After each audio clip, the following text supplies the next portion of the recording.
And welcome back.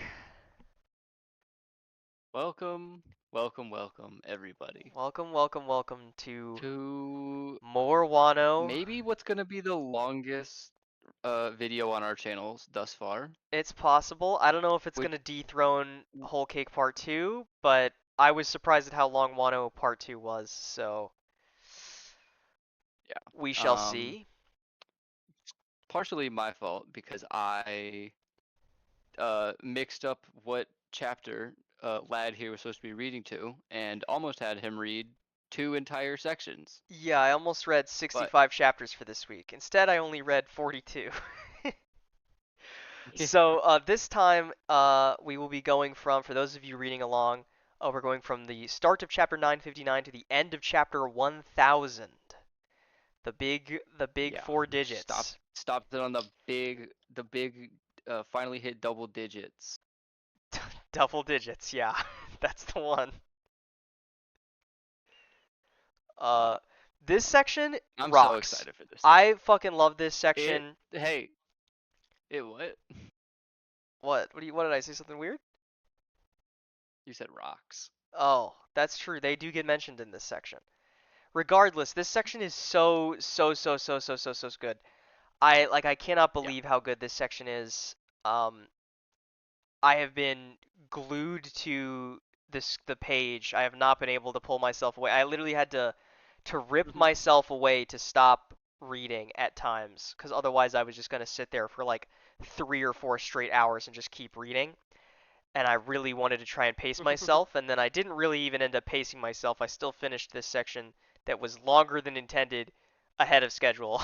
So Yeah, we're recording like 3 days ahead of schedule just because we couldn't wait. yeah, I can't stop myself from wanting to talk about this section. I feel like I'm bursting at the seams to talk about this section because I just there's so many so many bits of this section that I absolutely adore. And I Uh-huh. cannot believe that Oda is capable of doing this shit for this long and weekly the whole At time, and at like at this this quality at is this just pace, so at this it's quality, genuinely unbelievable to me how this is not and like a s- monthly and like manga still with getting better. yes, exactly. Getting increasingly better even throughout this section. Just like the art and Yeah. the paneling and the everything is just so unbelievably high quality at this point. And it's probably only gonna get better as we charge forward Right. towards the end It of the can all series. Because this, I mean, this section, I am sort of under the my impression is that this Wano as a holistically is sort of the climax of the midpoint, I would guess, of post time skip. yeah, of My Act 2 of the yeah, story. act two of the story, this is like the halfway mark, is my assumption. Right. Um, so I can't even begin to imagine what the next half or even what the rest of Wano is going to look like because I know of things that happen. I don't know a lot of details, but I know of a specific thing. You I'm know sure of one specific thing. keen viewer, you probably are aware of that one specific thing as well. And I can't even imagine how amazing that's going to be in the near future, let alone what's even beyond Wano. It's I mean like you just have such a I'm so jealous that you're getting to do this for the first time. Get all of One Piece for the first time is genuinely been like a magical experience. I mean, this story is unlike almost anything I've ever seen, especially at this scale, is unbelievable. Hmm. And Well, this I think section instead in of particular has really yapping been that. about So, how much yeah, the story is there will be how good the story is, let's talk plenty of about the story and times. how good it There will is. be plenty of times to gush further. Let's get into the story as it starts. Yes. So, um, we sort of start. I guess the first major thing that happens is Luffy bringing up the comment that I brought up last time. Luffy immediately brings it up. He's like, "Where's Jinbei? He was supposed to be here. How? Why is he not here yet?" Yeah. And I love. I maybe it's just like he hasn't shown up yet, so the rest of the crew, like Zoro. I mean, I think Zoro's not being like super down on like the whole. I'm sure he'll come if he's alive, and Luffy fully believes that Hmm. he's alive because he told Right. Jinbei to not let even death stop him. And There's an I order from I, the I just captain. it's an So order from the captain, and he can't go and fail the first order from his captain now, can he? right, honestly, So he's immediately a I was knight. excited because Oda mentioned Jinbei, which meant that Jinbei surely was going to be appearing soon, and of course he does, which I'll get to in a minute when Jinbei actually shows up, because boy do I love Jinbei. Yeah. But we get sort of our flashing back to Orochi's plan to completely destroy Kinemon's plan, which, to be fair, does work. He blows up all He the did bridges. destroy what Kinemon thought his plan was. He did destroy Kinemon's plan. It just so happened that Kinemon's plan was not the correct plan, Was not the plan that we were actually which is not doing, the plan we were actually apparently. following. But we get that way later. We gotta get through the whole Oden Way backstory later. first. So Yeah. we can come back to Kinemon's Which, plan. And I yeah, and I think, especially there's so much here, especially with Kinemon. I think Kinemon is one of the strongest characters in this section. And I'll sort of absolutely. I'll come back to this later with a major overarching topic that I want to get into, but I'm not going to get into it now before we've even started the Odin backstory. But I really love Kinemon is so I guess vulnerable maybe is the word in this section more than he's been at any point in the story so far. Like he fully believes that Yeah. it's over. He's like the plan has been ruined. All of our warriors are gone. The Straw Hats have disappeared. My wife was apparently Right. killed. Like I can't even protect Momonosuke. The only thing I can do to honor Odin's legacy is try and just go and fight, even if I know I'm gonna die. Right. And it's like I Is to have go to, fight and die. and it's just like all of them, all of the scabbards, but especially Kinemon's just absolute commitment to this Odin guy is so impactful to me. Reminds me a Yeah. lot of the Straw Hats and their commitment to Yes. Luffy. Reminds me a lot of the Whitebeard pirates and their commitment to Whitebeard, which sort of ties into Odin being on that crew, you know? And it's like Yeah. I love seeing these character parallels. And Kinemon, I don't know, maybe I feel like it's weird to maybe say Kinemon is sort of a Zoro-esque figure in the hierarchy of power, but I like I mean, comparing these he is characters to kind Zoro, of right? Like there's a he is lot kind in of this Odin's arc. right hand. Right, exactly. Like I love this, and I mentioned this. I went on the whole tangent last time with Kid and Killer of just like Hmm. imagining Kinemon as Zoro and Odin as Luffy, and Luffy Right. dying in front of Zoro and then him being transported 20 years into the future and tasked with Hmm. making Odin's last wish or making Luffy's last wish in this example a reality, opening Yeah. Wano's borders, not caring if he died and fulfilling that dream anyway, and imagining the weight that's on Kinemon as he thinks that everything that's happened, the struggles in Punk Hazard and Dressrosa and Zoe and like all of this gathering of the people and getting like Luffy getting out of prison and all this other stuff, getting everything in order is just gone. Yeah. In And an that they've instant. lost their only chance. His companions have suffered for 20 years and there's nothing he can Right. do for them. Oh. And so we have to go into why these 9 red scabbards, except for one of them, that piece of shit, are so loyal to this mysterious shadow figure who we don't get to see, which I guess Oda was just Oda messing with us because there's not like anything Yeah. to that. Um, I No, think he's you just. said It's just. I mean, my. Yeah. Like, I mean, we do know that, like, when Momonosuke was first shown, I think I said this last time, he was shown in like pure silhouette. So it's yeah, maybe like a callback to that, but we also don't really know why he did that. So yeah. I don't know. maybe he just hadn't finished the character design. Maybe he just thought it was cool. That's certainly possible. Yeah, I maybe can he just respect thought it was that. cool or funny. Uh, But but we first we get get introduced to Kozuki into Oden, and I love this guy, as I imagine most everyone does. yeah. Uh, The first introduction to Oden is so like it just feels so. I think you said in the live read, he feels like a folk hero. Yeah, he feels like a Hercules or like a Gilgamesh or like a one or like a Right. Beowulf kind of figure. This like unbelievable otherworldly hero of legend. There's like the tales of like, oh, when he was 9 he was already in the brothels and like all this other stuff, or like in different Mhm. points when it's like after his like he said certain words, and the guilt weighed on them so hard it said that Wano dipped even a little bit.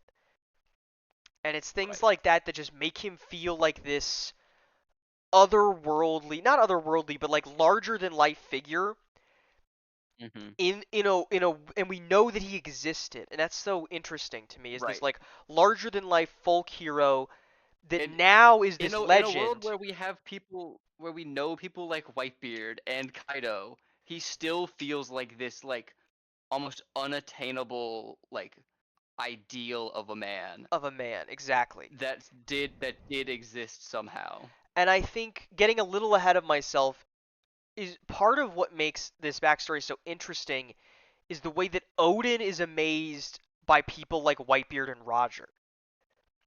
Right. In like, even a man like this is impressed by the king of the pirates and what kind of man he was. Mhm. And it really Yeah. just gets to the heart of really this whole section is Oden. And I really love it Yeah. because he is such an interesting figure. And in a lot of ways, Mhm. he is very Luffy-esque. He eats a lot Oh, of food. He's absolutely. loud. He's clumsy. He does things for people on a whim. And then he has Mhm. this same ability that Luffy does, this uncanny ability to just draw people to him. Right. And you see that with the way that he And like then gathers the like crew. I just love the way that like even just like the first panel of this backstory, like the way that the townspeople see him come to town and are like, hide your wives, hide your daughters, close up shop. Odin is here. Yeah, Kozuki Oden has returned, Odin has returned. as he declares And it's then the too first like cramped here. And the first thing he mm-hmm. does on screen is he boils udon over somebody's cremated Odin. corpse. He boils Oden, thank you, sorry. Uh Odin. Yeah, Because because Odin he's Oden. Odin is meant to boil. Because Oden was meant to boil. Exactly. Um, I'm not and gonna like, cry. I'm not gonna cry yet. not yet, not yet, not yet. We can cry later. There's time for crying later. And just like, And even just like stuff this like this, like the Mountain God incident is so, it's something like right out of a fairy tale, like a folk tale. It's like a yeah, Hercules, one of Hercules' exactly. challenges, or like Gilgamesh fighting Enkidu for the first time, is like the same kind of Mm-hmm. vibe. And the way that he just like Right. gathers up these people, like with Kinemon These especially, is these this first one with Kinemon taking the right. blame for Kinemon and like helping him to And you live. I mean like seeing Kinemon here, like I'm sure I'm not the only one who was like, who Who is is this this guy? guy? Who is this like delinquent This like blonde who we then delinquent who's stealing from people. like that very like stereotypical like idea of what like a Japanese delinquent, you dye your hair blonde, stealing from people, shit like that. And this is Kinemon, And this is the Kinemon, dude who this like and honorable samurai that the, we've known for the the last samurai, how many chapters? Couple hundred? like a couple hundred chapters. Kinemon Is has been with the crew like since basically since we got into the new yeah, world. I mean yeah, We met him Punk on Punk Hazard, Hazard, yeah, which has been a long the time now. whole time. That is crazy. Like Kinemon still feels like a new character in this story, and yet like we have known him almost for almost like 500 chapters. Yeah. That's a lot of this section of the story, to be fair, is like, man, all these new characters getting to do stuff, and it's like, we've known Trafalgar Law for like 600 chapters. He's not a new character. And even still, when Yeah. he does something, I'm like, oh man, we're finally getting to see Law. It's like, like we've known him for so long now, and all these characters for so long, but it's hmm so much getting to see Oden's, like, just the way that he is so wonderful. Right. and like gathering Kiku and Izo and Kanjuro and Raizo, and then like soloing Ashura Doji's whole crew Yeah. is just so awesome. Becoming the daimyo of the lawless district of Wano of Kuri, Yeah, and and then then just meeting like Cat Viper and Cat Viper Dogstorm and and Dogstorm, Kawamatsu and and feeding them, with this, I think, yeah, and feeding them a heroic act, sharing food. and just like He just has this this energy, this this like something ability to about draw him. people. And then like when he This finally makes his procession on the Capitol, everybody's expecting this like band of delinquents led by Oden, and they all show up dignified. They like the hmm way that these scabbards, in a similar to way to what the Straw Hat Crew has been doing for a while now, raising themselves to be worthy of Kozuki Oden is really cool. right. It's In so this in the sick. same way we saw like in the 3 days 2 years thing of like the crew spending 2 years to make hmm themselves good enough to be the crew of the future king of the pirates, and it's this same thing Yeah. happening here. There's so many parallels all over this place with this backstory with Luffy hmm especially. um and like Whitebeard showing up, I And loved then we get ah Whitebeard showing up Whitebeard, on Wano. Edward Newgate. Edward We get to Newgate, see a young Marco, a young Jozu. I'm baby sure some of these other Marco. characters I also know. I'm just not recognizing. Yeah, Uh, and it's and just it's so awesome. Odin's like senses their hockey and dashes towards them and just attacks Whitebeard. Attacks Whitebeard and then says, And then, I do not know who you are, but I must can I ask come you, with let you? me ride on your ship. Because all he wants is Oh, to I love. explore the world outside. Right. And it's so I mean, great. like it's like the thing he said when he first got to the flower capital, like It's too country cramped is here. so like too cramped. Like it's like what Luffy said to Doflamingo, like he's He's suffocated suffocated. by trying to by being controlled. He is a Luffy-esque character who needs to be free, but he is like by his blood, by his country, is being forced, to stay where he is. Take note of that. I'm going to come back around to that thing you just said. I'll come back Yeah, around to that exact idea later, but I fig not yet. I There's figured. there is a lot of characters to get through before I can get back to that idea. Um, and once again, when I guess joins Whitebeard's crew when he hitches a Yeah. ride by chaining himself to the boat, is another one of these like folk hero esque stories of like, and he Mhm. held onto the chain for what is it like 100 hours or something that 3 he's 3 days, days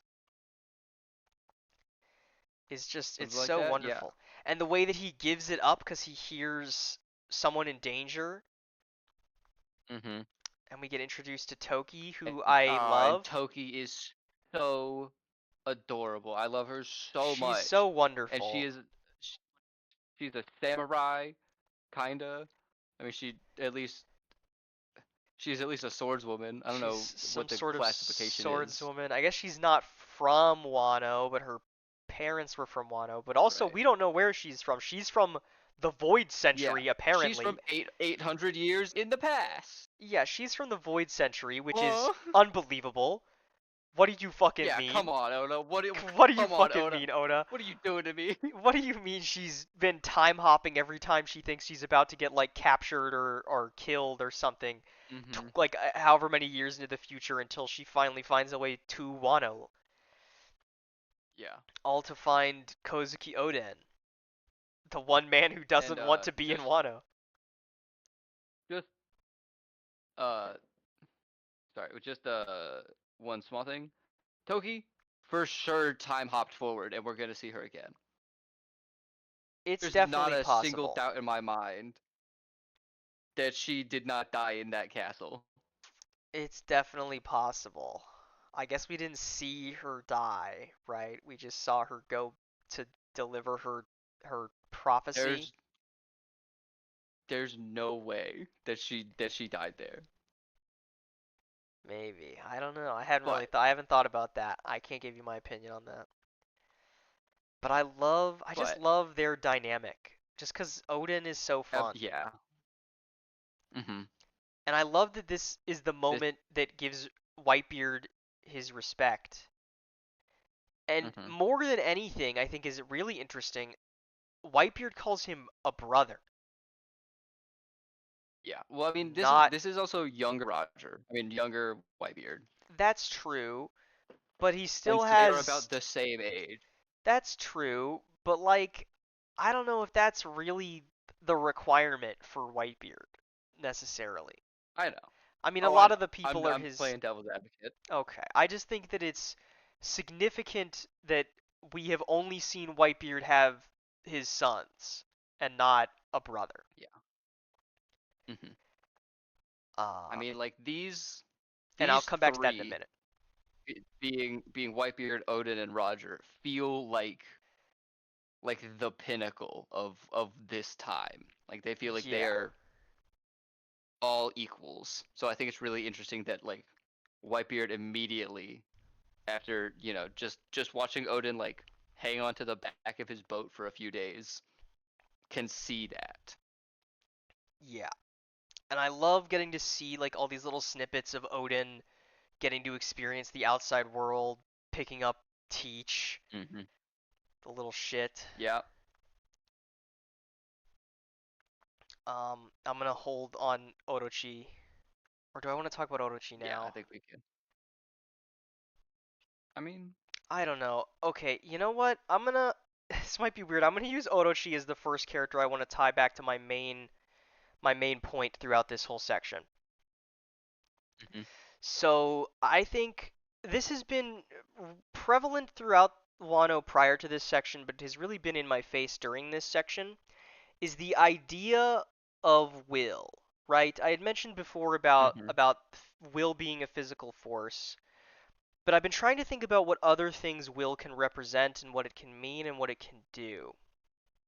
And there's a right. point later on in this section that I'll talk about when we get there that recontextualized sort of the way I've been thinking about will for this Hmm. entire part of the story, and then I went back through this whole section and rethought about will with most of the cast and how it like impacts them because we have these two differing ideas of will. And the first one, I guess the first one we see is will being a tool for freedom. And we see that back in the prison with Luffy. Because Luffy's will is so strong that even being shackled in prison, he is free. That's what he says when the scene that we talked about last time of like, I've been free the whole time. Yeah. Luffy's will to move forward and like achieve whatever his dream is, which we'll get to, is so strong that it is freeing to him. But in this section, we Hmm. see a different kind of will manifest in a lot of different characters that is not freeing but shackling. A will that holds them Mm. back, forces them to be a certain way, and I think the first character we see Yeah. in that sense is Orochi. And it pains me to Right. say this, but it makes Orochi interesting because Orochi has been shown kindness after kindness after kindness after kindness by Oden and Yasui and the Hmm. Shogun, but he is so shackled by the will of the Korozumis, or the Korozumis, Right. that he is forced into being this hateful, spiteful, slimy little garbage ball. And it's Yeah. I mean, I hate Orochi, but I hate that Right. he was turned into this. Like, he has the potential, Hmm. because we see what Kozuki Oden is able to do with with the scabbard. I mean, look at Yeah. Kinemon. Kinemon was a With worthless piece other. of shit Yeah. at the time, and like, it is possible for these people, when pushed in the right direction, to be not held back by this shackling will. And I go back and I see it in other places. You look at Big Mom, we see what it's like when she's unshackled from that will when Hmm. she gets amnesia. She becomes this Yep. friendly person who wants to share and thank others, as opposed to this person shackled to the memories of Mother Carmel that makes her this destructive force. Or like Doflamingo, who is Mm-hmm. shackled to this idea of being a celestial dragon and like being do what he's owed. And you see it all over the place that I can't believe it's taken me this long to catch that there is this dark version of Will that has been present throughout the whole story, will come up more later, and how it relates and is maybe competing with this freeing Will that we see.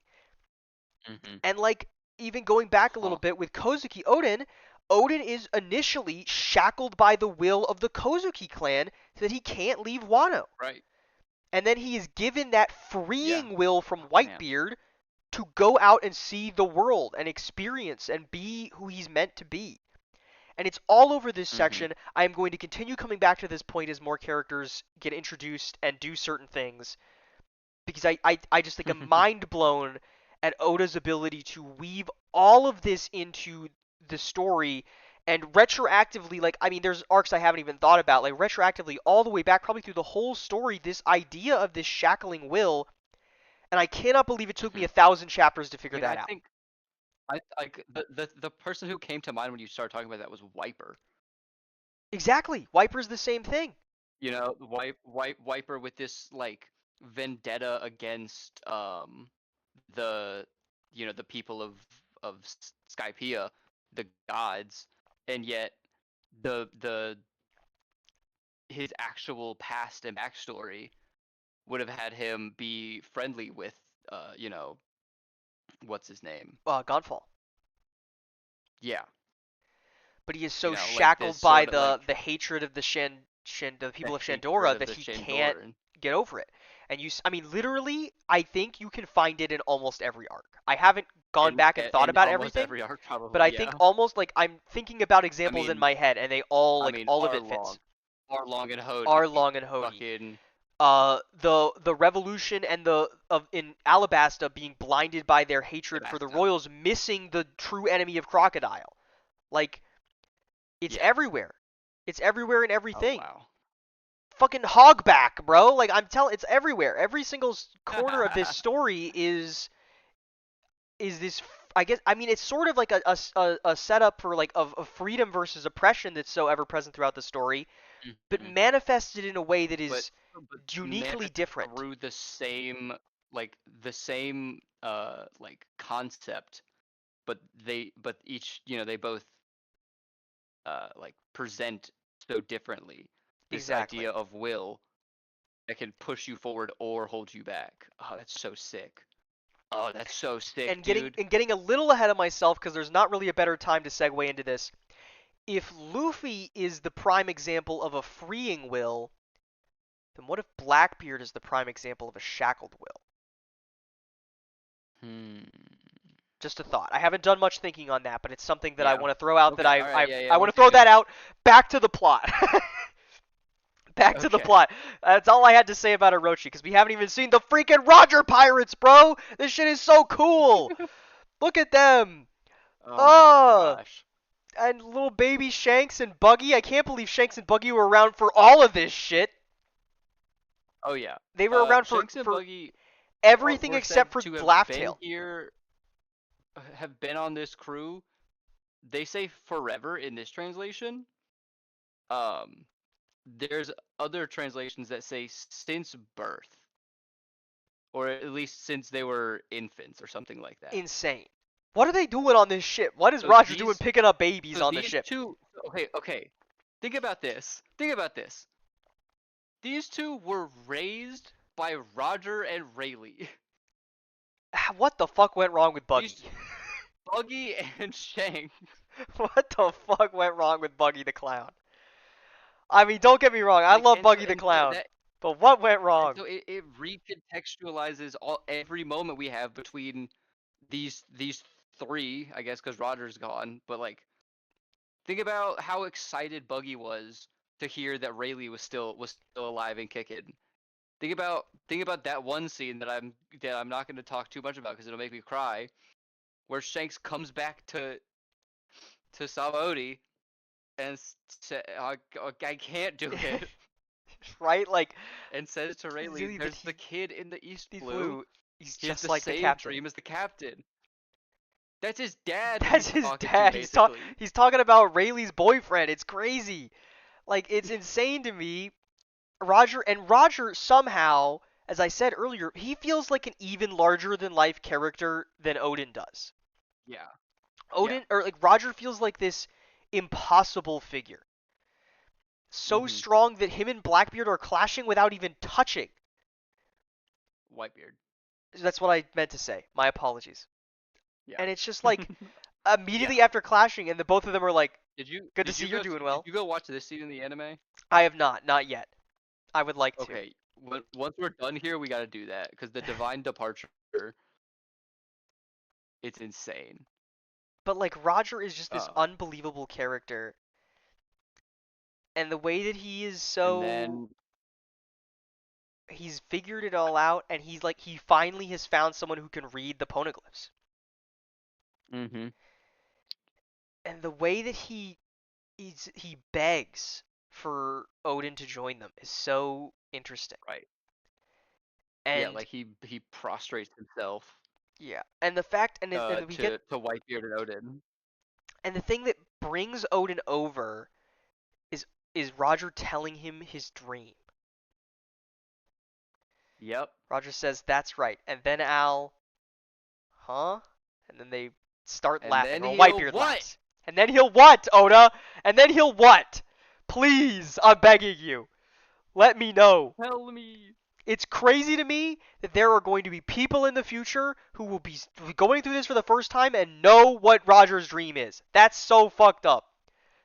That's Oh not my right. god. People shouldn't be allowed to do Not that. right. That's not right. And like it's so interesting, and we'll come back to this later, way later with the Yamato stuff. Just the way that this is presented is so interesting to me, and the way that hmm Odin, this larger than life, unfathomable figure, is floored. Yeah. He cannot believe He's this man, frozen. frozen stiff. Who was this man? And the fact that he is doing all of this with like a year left. Yeah. I gotta just bring it up. I love the bit throughout this whole flashback of you don't You seem seem to to like like that with the that. same It's face. really funny. It's very funny. It's, Oda's way of mixing in the comedy and everything else like he Yeah, always does. this is also a really funny section. I know we don't talk about it too much, Yeah. but I The was Odin backstory is very funny. chuckling. Yeah. And I'm Also gonna I want to bring up that Blackbeard doesn't sleep. Yeah, Blackbeard doesn't sleep. And Misfit Huh? said something earlier today, which was, if he can't sleep, can he dream? I hadn't thought about that. Uh, I don't know what to say Yeah. about that. Many more questions about Blackbeard. He is a very He very was a confusing he was an character. orphan. He He was an just kind of showed up. orphan. They picked He him doesn't up. sleep. He doesn't sleep. Why He can doesn't have he two sleep? devil What do you mean he fruits. doesn't sleep? What do you mean he's never slept? It's interesting to see at this point in the story Shanks thinking he's kind of cool. He's like, well, he must have had twice as much fun as we've had because he doesn't have to Right. sleep. And now Shanks hates the guy so much. It's Yeah, that he's crazy. presumably talking to the Gorosei about him, we think, maybe? Yeah, I don't know. Blackbeard confounds me, but there's not really a lot to say about Blackbeard Yeah, this time. not a lot. But before we move on, I want to use this opportunity now that we've got these three together to talk about Odin and Whitebeard and Roger as Ace, Sabo, and Luffy. Yeah. Because I think there is a lot of parallels between the three of them and these three characters. Uh-huh. Obviously, Luffy is Roger. Yeah. And my concept of it is that Ace is Whitebeard and that Sabo is Oden. Yeah. Because And that makes so much sense. Sabo is the one who Sabo wants to is a be noble. freed of his nobility, literally freed from the shackles of the noble will. God damn it, it's Uh-huh. everywhere. And to go out and see the world and then you have Whitebeard, who could be is this stand-in for Ace, this larger than life pirate who we then see as a stand-in for this generation's Kozuki Oden in Yamato later. And the way that Mm-hmm. they're all sharing drinks, referring to each other as brothers, and laughing at a dream. Yeah. It's really interesting. It's so interesting that Oda paints these three as is similar to Ace and Sabo and Luffy. Because Mm-hmm. I mean, for one, it makes the loss of Ace even more difficult. Every time we learn something new, it makes Even Ace's loss more more difficult. devastating. Because, like, at the time, it's like, it's devastating, but you don't feel how much of an impact Ace has in this world. And he really Mm-hmm. fucking did, which we'll get to Until more later. after he's gone. But it makes me interested Oh, in Sabo, more interested in Sabo, because I can. yeah. Is Oda going to get Sabo to these same heights? Because I think it is inevitable that Luffy Mm-hmm. will, because the story cannot end until Luffy does. Right. And I would like to hope that the other brother can make it to this height too. But I don't I know think what that his. he I must. I don't even know if he's alive right now. So like, I mean, he's probably alive. But like last time we heard anything from Sabo, it was no Sabo. It can't be. And then that's it. Is people looking at the newspaper and going Sabo. So for all I know, he's dead. For all I know, he's dead. Yeah. I don't think he's dead, obviously, but like he could be. Oda could have killed him off screen. Could be. But I really He's like been the dead the before. he has been dead before. But I really like the parallels He between got. these three. And Mm-hmm. also, we go Even just through. like seeing like the Oro Jackson and Crocus all here. Yeah, Like it's and I mean like obviously it's very intentional that like we took the same path through the Grand Line as Roger did. At yeah. least his second time around. And it's making actually on that, it's So making me wonder. Back in Zoe, we questioned what Crocus was trying to tell us, right? Because Crocus told us to follow the log pose. And in mm-hmm. Zoe, we were. I guess did he say follow the log pose to its end? Is that what Crocus told us to do? Yeah. Okay, because I was sort of thinking it's interesting that Crocus told us to follow the log pose, and then following the log pose led us through the exact same path that Roger took to find all the poneglyphs. Uh-huh. And if maybe Crocus knew just by looking at it that that's the log path that we had, and that it would take us through. And that's why he told us to follow the log pose. But I don't I know will if that's even possible. I don't know.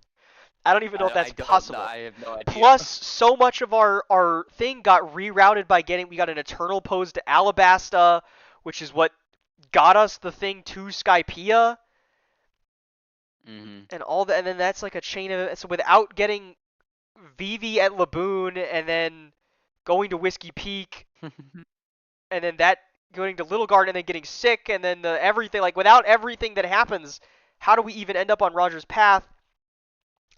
I'll come back to that later. It I have an idea. kind of feels like fate, doesn't it? Maybe some kind of checkered fate. We'll come back to that. We'll come back to that. We got time. We got time. We'll get there later. But I love seeing them go through this same sort of path that the mm-hmm. the crew has went to. Also, Frankie just like met them. Yeah, like we talked about this a little bit before we started recording. Frankie just like knows Roger and Odin and Rayleigh. Just Yeah, he like just hung met out those with them for guys. a while. He met those guys. He just knew them. He was chill like Um, that.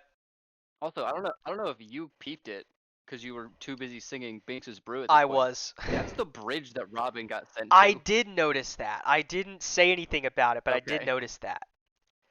I Okay. wonder why that's pointed out, though. I don't know. I don't know. And then I would be remiss to not mention Binks's brew here, right?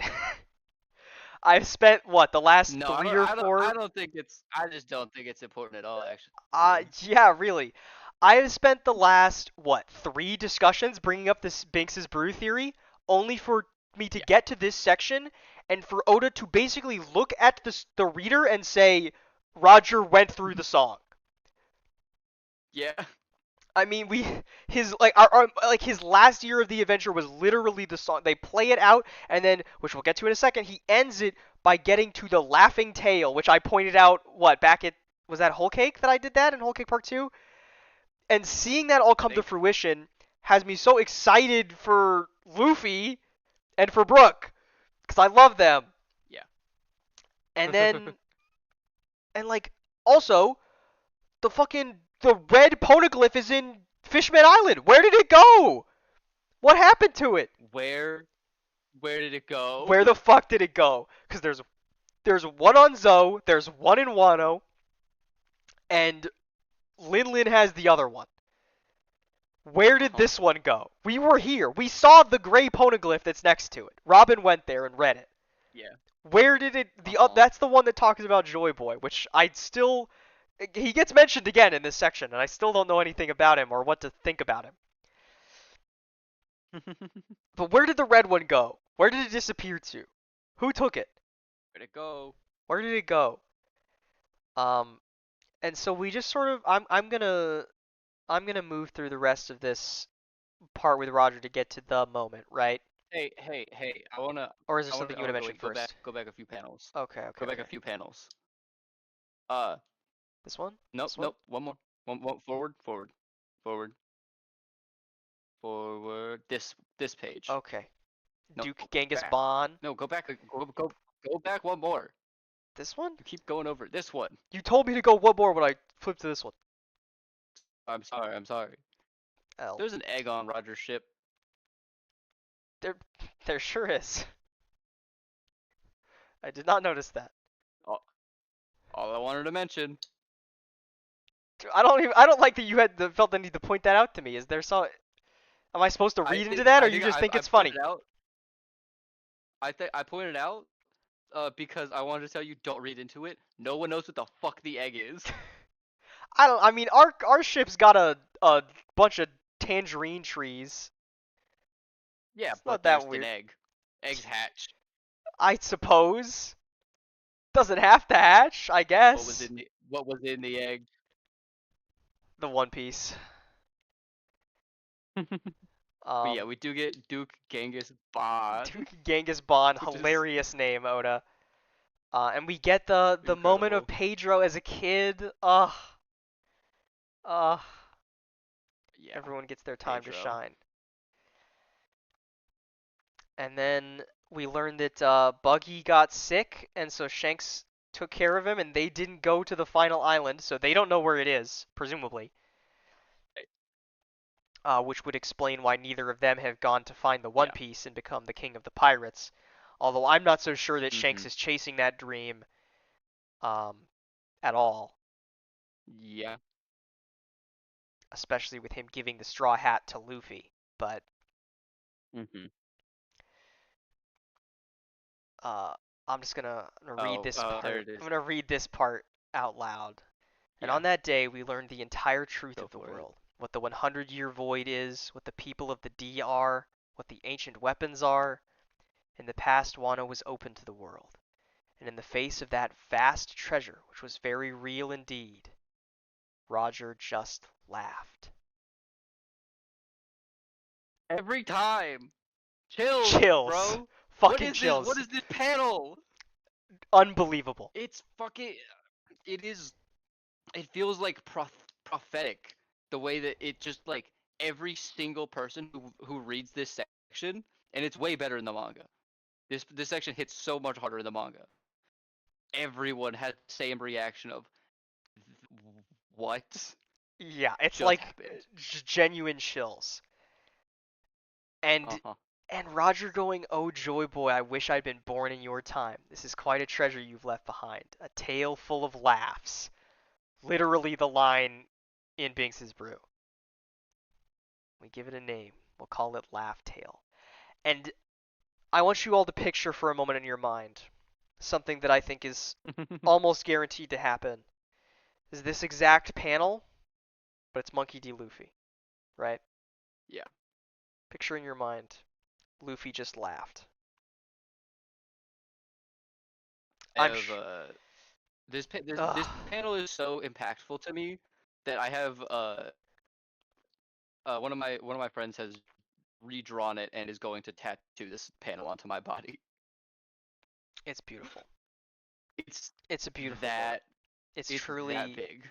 it's a truly unbelievable moment. And I wish I had the words to describe this moment, but I just don't. Yeah, but just like the one single tear on his eye Yeah. as he's laughing so hard it's bringing him to tears. What the Oh my hell god, is on it's that? Is what the insane. hell is the One Piece? Imagine one day people are gonna read this for the first time and know why Roger's laughing, and that's truly Yeah. devastating.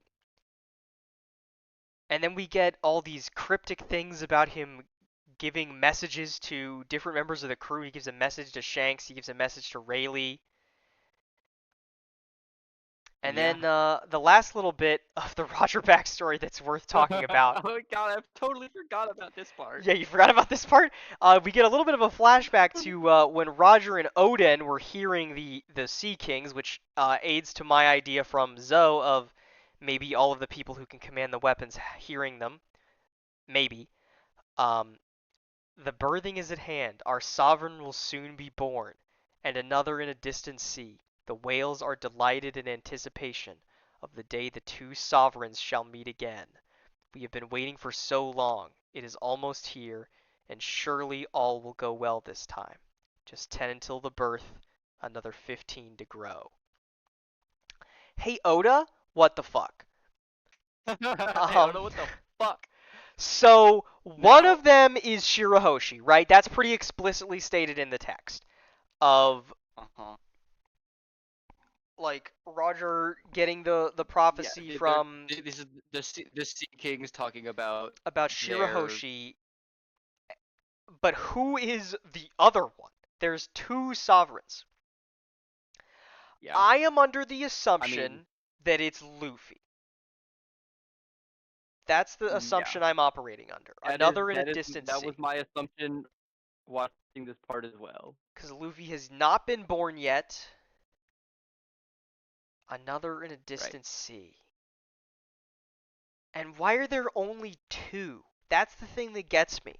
Because I was under the assumption, and now maybe this has nothing to do with it, but that there was three weapons, and there would be three people, one for each weapon, and that if the Sea Kings are saying this and they're part of the Poseidon weapon, Poseidon. then there would be a Definitely. sovereign for each of the weapons. But there's two sovereigns, not three, which Mm-hmm. is interesting. It begs a lot of questions. Were Joy Boy and the princess from way back when the two sovereigns? Maybe. Could that be Maybe. something what the Probably. Will of D is Maybe. part of? Maybe. I don't know. How do you explain Oden and Momonosuke being able to hear the animals if they're not one of the two sovereigns or of that Mm-hmm. bloodline? Because I would assume then that the D can hear it because they're descendants of Joy Boy, presumably, and that Shirahoshi can hear them because she's the princess. Then why? What about Oden and Momonosuke Well, we raises a we also question. we also have the some whatever weird shit is up with the Kozukis and Zunisha. Yeah, and Zunisha. What's up with the big elephant? And then the another thing is like before I had talked about I think in the Reverie I said like the two kings, one of like the world which is Emu and then one of the sea which is the Pirate King. But what if it's one Emu, two sovereigns, three admirals, so on and so forth throughout the rest of the numbers? Hmm.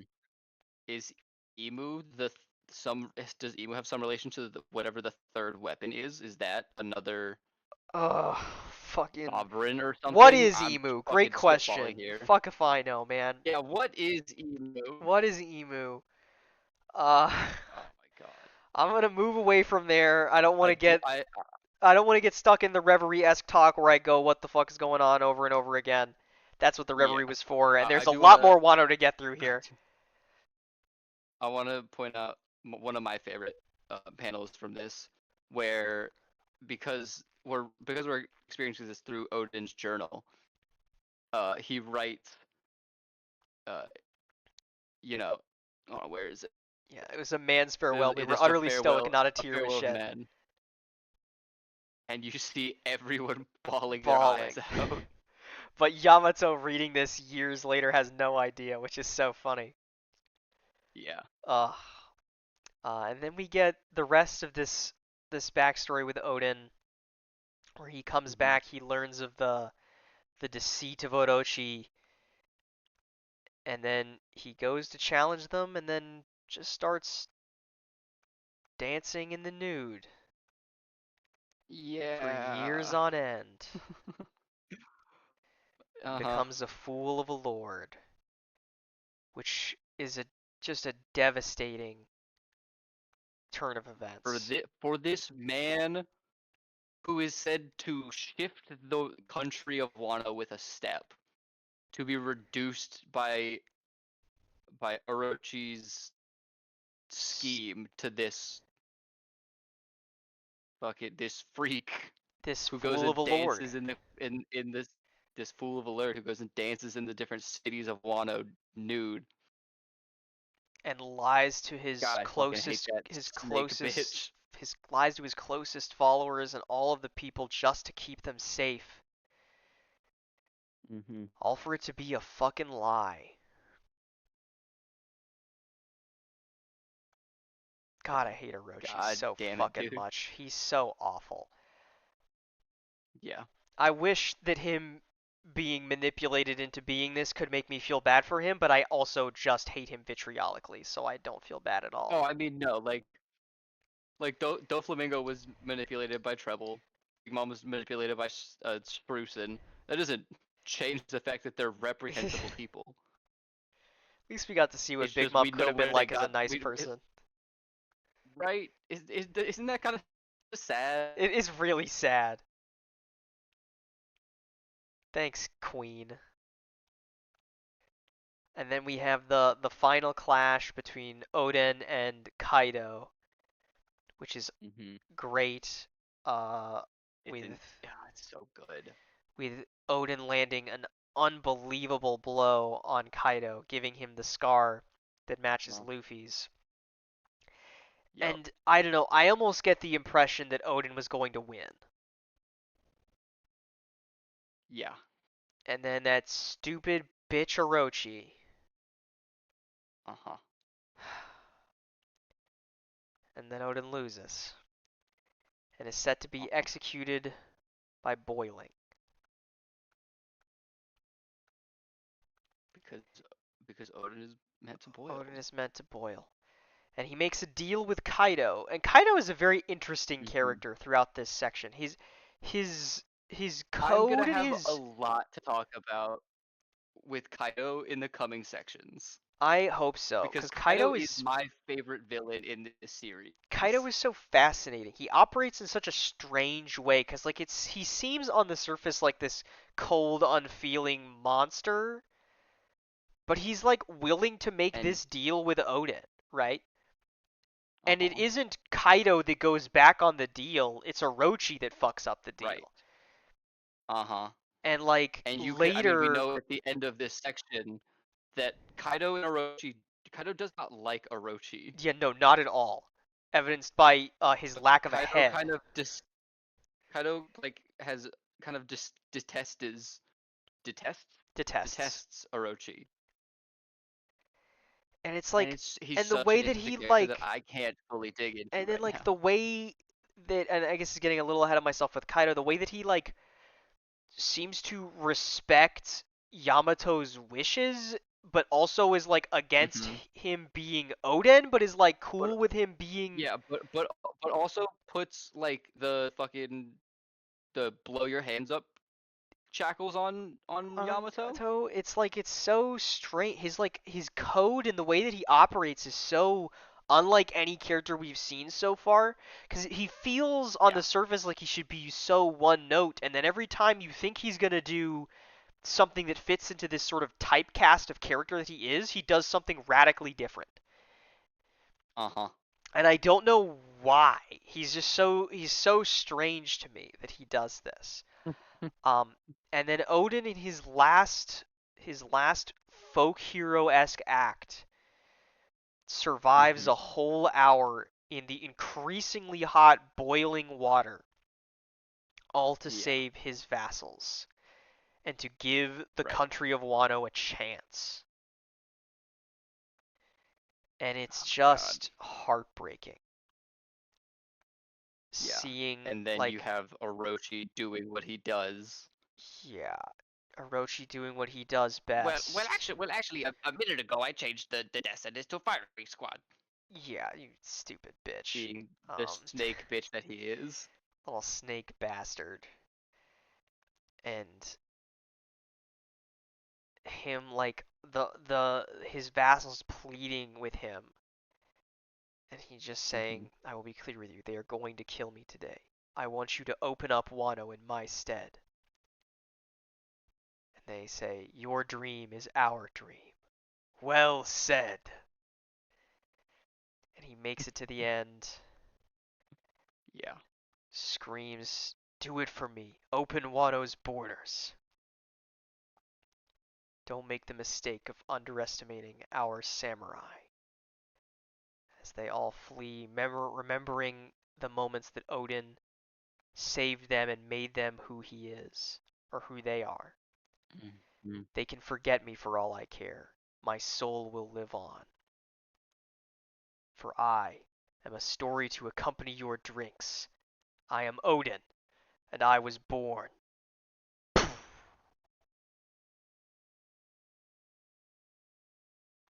Are you gonna say to it? boil.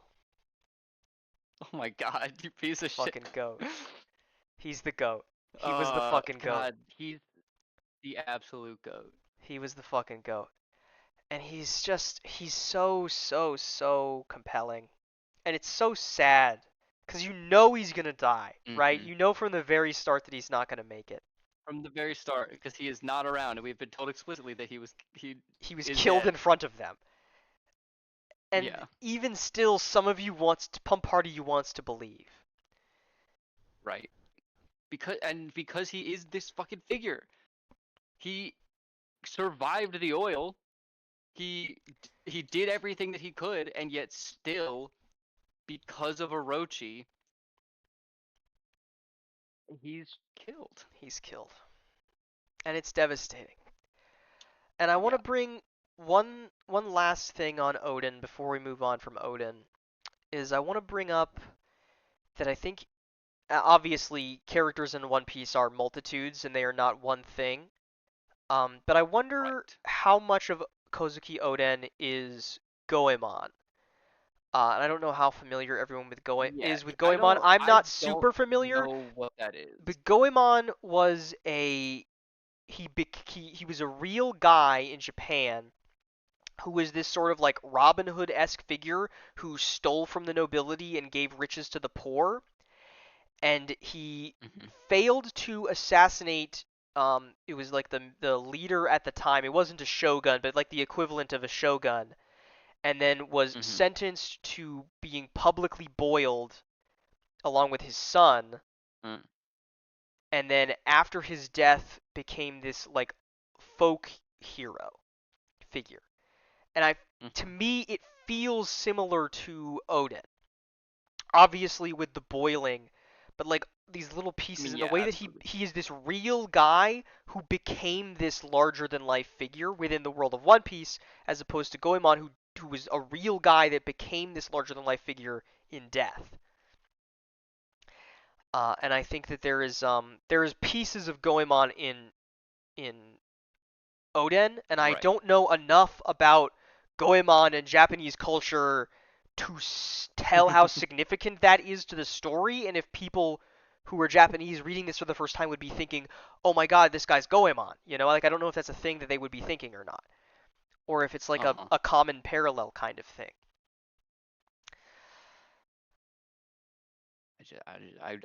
I so wish that I had the like cultural context to experience this arc without having to Yeah. go look every single thing up.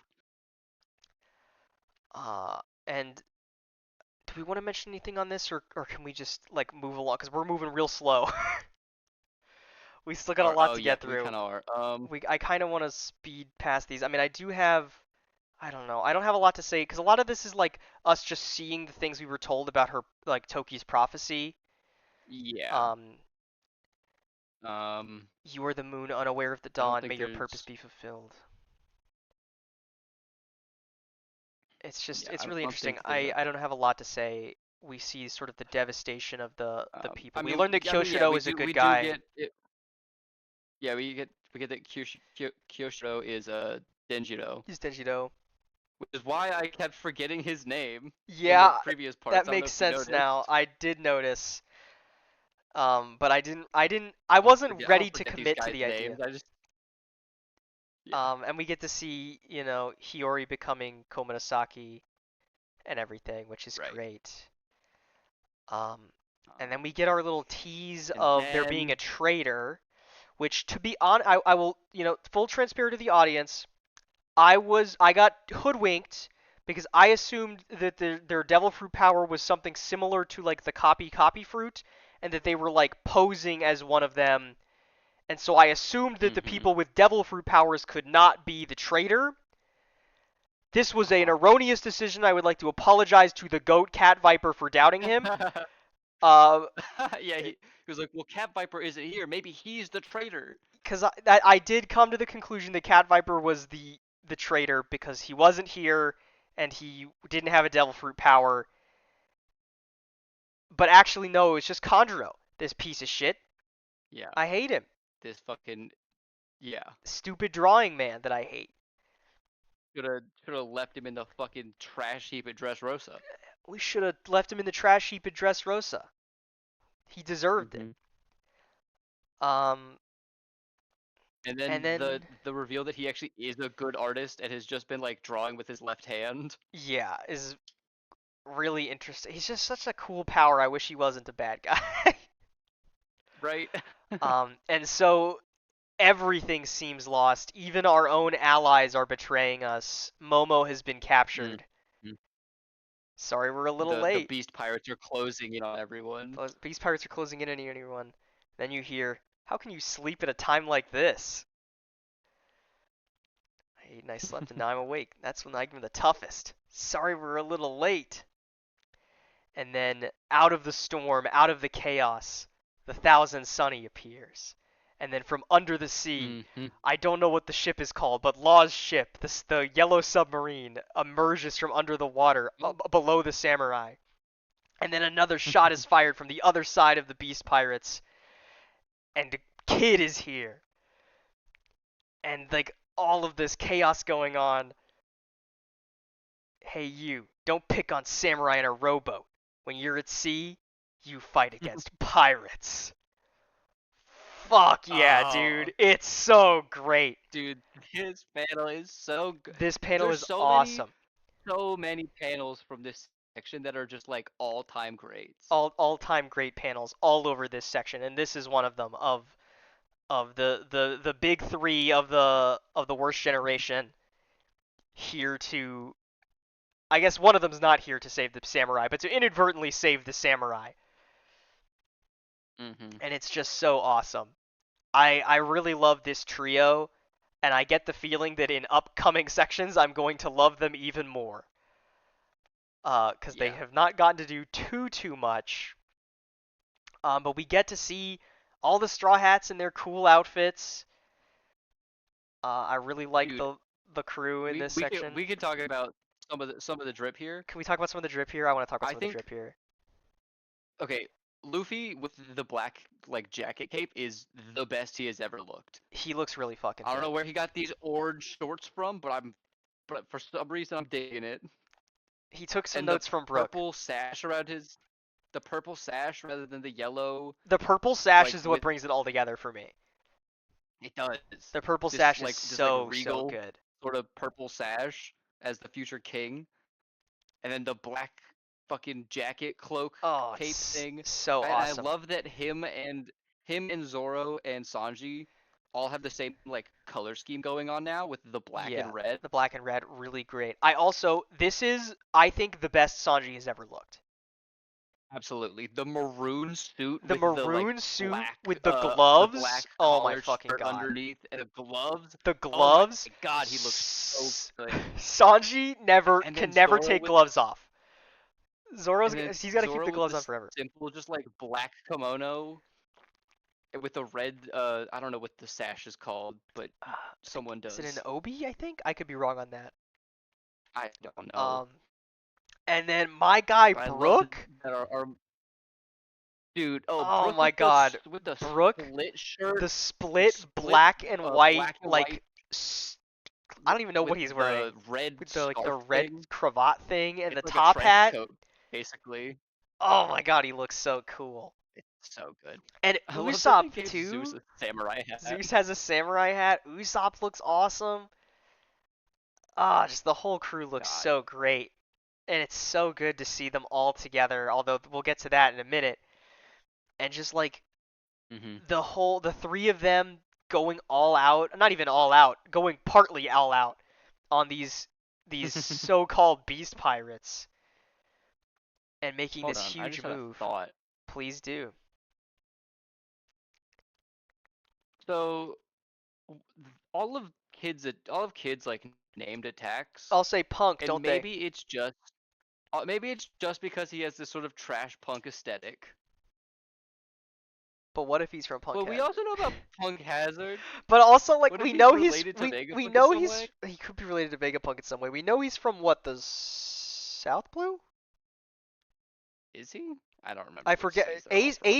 Ace says it later because Yeah, he says we'll laws from the north, confirm Beshies from later. the west, and then Kids from the south. I think. Yeah, so I think Kid must be from the south because he wouldn't, because then he said Luffy from the east. Yeah, Luffy's from the east. Shouts to Beshi for getting put in the conversation with the goats Yeah, shout out Pesci. because But he yeah, is one of just the I just had goats. that thought of is there any relationship to Punk Hazard or Vegapunk It's with Kid? certainly possible. It might Interesting. just be the aesthetic. But Yeah, Oda the is not one to like I choose words randomly, I don't think. yeah, dude, calling Oda Odin in this section is so hard. It's Like not doing it, I mean. it's difficult. It's difficult for me. Also, He every did it a time few Kid times during uses the his live stream. powers, it's so fucking cool. I Yeah, am a I mean, sucker for the I'm such a magnetism sucker shit. for a Magneto. I'm such a sucker for a Magneto, and the way that he does it all in such like an Akira style with like Mm-hmm. it's just so awesome. A little less Yeah. fleshy than Akira, but still very similar You and know, very that's a cool. good thing. That is a very good thing. It's a good thing. And then we get the reveal to the samurai that Kyoshiro is an ally, and then that all of our fleet is Mhm. okay, and that Kinemon's plan has worked. Yeah, Kinemon's plan. Kinemon's plan. You know, the plan that Kinemon The plan that thought of. Kinemon thought up and had all planned from the beginning. So funny. So absolute. It's crazy how Oda is able to pull such a funny moment out of one of the tensest parts of this whole series. At this like Right? This incredibly emotional, from the very lowest of these characters' depths. Like they are they have resigned themselves to a suicide mission, like 4 minutes ago, yeah. and then to bring it back with this dumb bit of Kyoshiro and Yasui's actual plan, and Kinemon not getting it. Not knowing and them all being like, "You're such a genius, Kinemon. How did you think of a plan like this? And you didn't tell any of your closest allies. You kept us all in the dark." And he's like, "Yes, the plan Yup, I came yup, up with. that's exactly what I did. That's yup, that's the plan." So So good. so good. And then moving a little bit further forward, we get Momo, who I really like in this section for maybe the first time. Uh, You're coming around on Momo, I'm aren't you? coming around on Momo. He still needs a little more time, but I'm coming around on Momo. And I He'll get really some love time. the way that throughout this whole section you see how much Luffy has influenced Momo in the small little moments of Luffy being this Mm-hmm. figure for him. which I'll come back Yeah. to later. But I I I mean, love like, the way that yeah, we'll he's talk like, about later. and Luffy's like, just find a way to survive. We'll rescue you, cause we're pals. Ugh, ugh, Mm. Monkey D. Luffy. And then, uh-oh, we're getting sniped from afar. How are we gonna do this? We can't get close enough to take these guys out. They're gonna destroy our whole fleet. Begging your pardon. The goat. The goat. I love, I love, I love Kid and Law's reaction to this. Are you kidding me? Kidding? He's He's joining the joining the Straw Straw Hats? Hats.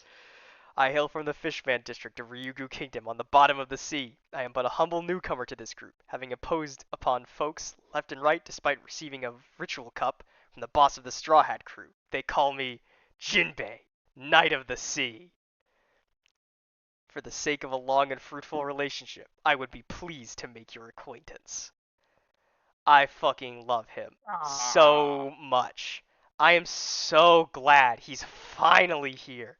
It's been so long in the making, and the whole time I Mhm. have been all in on the Jinbei train, and I'm so glad that it's finally Mhm. in the station. And I mean, he's been a part of the He crew also for is a dripped the fuck he's out. dripped the fuck out in his like orange diamond kimono with the purple wave like cape thing he's wearing. So Uh cool. huh. So sick. And I love, and this will come up again in a little bit, that the first part of Jinbei's description from the narrator is Straw Hat Crew Helmsman. Yup. I love it. And the Not reaction from the crew. not former warlord. Not Not former warlord, you not know not first son of the sea, not knight of the sea, not you know, first and former captain of the Fishman in Pirates. pirates. He is the This helmsman the Straw Hat Crew's helmsman, of the Straw Hat Crew. Jinbei. And the reaction from the crew, the whole crew is so excited to Everyone see is him. so elated. They are over the moon to see Jinbei finally here. Mhm. All jumping all over him, hugging him, much to Sanji's dismay. And the fact that they make it even into a comedy moment because they're like, well, how are we gonna deal with the gate at the front of Onigashima? It's their most heavily guarded fortress, and the Straw Hats knock it out off screen, the whole fortress, because they want to do a drinks to celebrate Jinbei joining the crew, and that's where Zoro smelled Yeah. alcohol. And so the whole crew works together. Well, I guess not the whole crew. Usopp His and Nami and Chopper his sit alcohol behind. observation hockey. His yeah, his alcohol observation hockey. The only thing he needs observation hockey for is just so great. I don't even really think that's a bit. I think that like I don't I think that either. the observation hockey does like you are like more sensitive to the things that you care more about. That's why Sanji is more sensitive to like being able to like hear women in trouble. And why Zoro's able to smell booze from afar. Yes. It's I'm sure so he could fun. also smell out a sword. Most likely. And I love that they do all this, and then they're like, actually, we're kind of in a rush, so we'll have the We'll biggest party imaginable once we're done here. we'll do this later. We'll do this later. Let's win this fight, then we'll have the biggest and best party yet. I bet the booze will taste My better than God, ever. I love it. I love the crew so goddamn much. I love these people. I love the crew so goddamn much. And now the action starts to pick up, so there's a little less to talk about, which is nice. Yeah, well, we can move a little, but that scene of the like garden of Onigashima is so Oh, gorgeous. it's Everything in this stunning. section is drawn It's so stunning. beautifully. I don't know how Oda I is looked doing at this this shit panel for weekly. a while and like didn't when I looked at this panel when you were doing your live read, it took me so long to realize how small the The boats ships are and are. how gigantic everything is here. Yeah, the boats look tiny. Even the boats that are bigger than the Sunny, like Kid's boat, which is Right. bigger than the Sunny, looks small. And like you compare that to the giant katana sticking out of the ground and the skull and the torii gates Yeah. and the everything is just so stunning to look at. And Yeah. then Kinemon This comes is up with where his people get like the this is where people get like the measurements and stuff to like scale how big Kaido and his dragon form is. It's from just how huge Onigashima is. Right. So that's how we find out that Kaido is like 3 kilometers long. Yeah.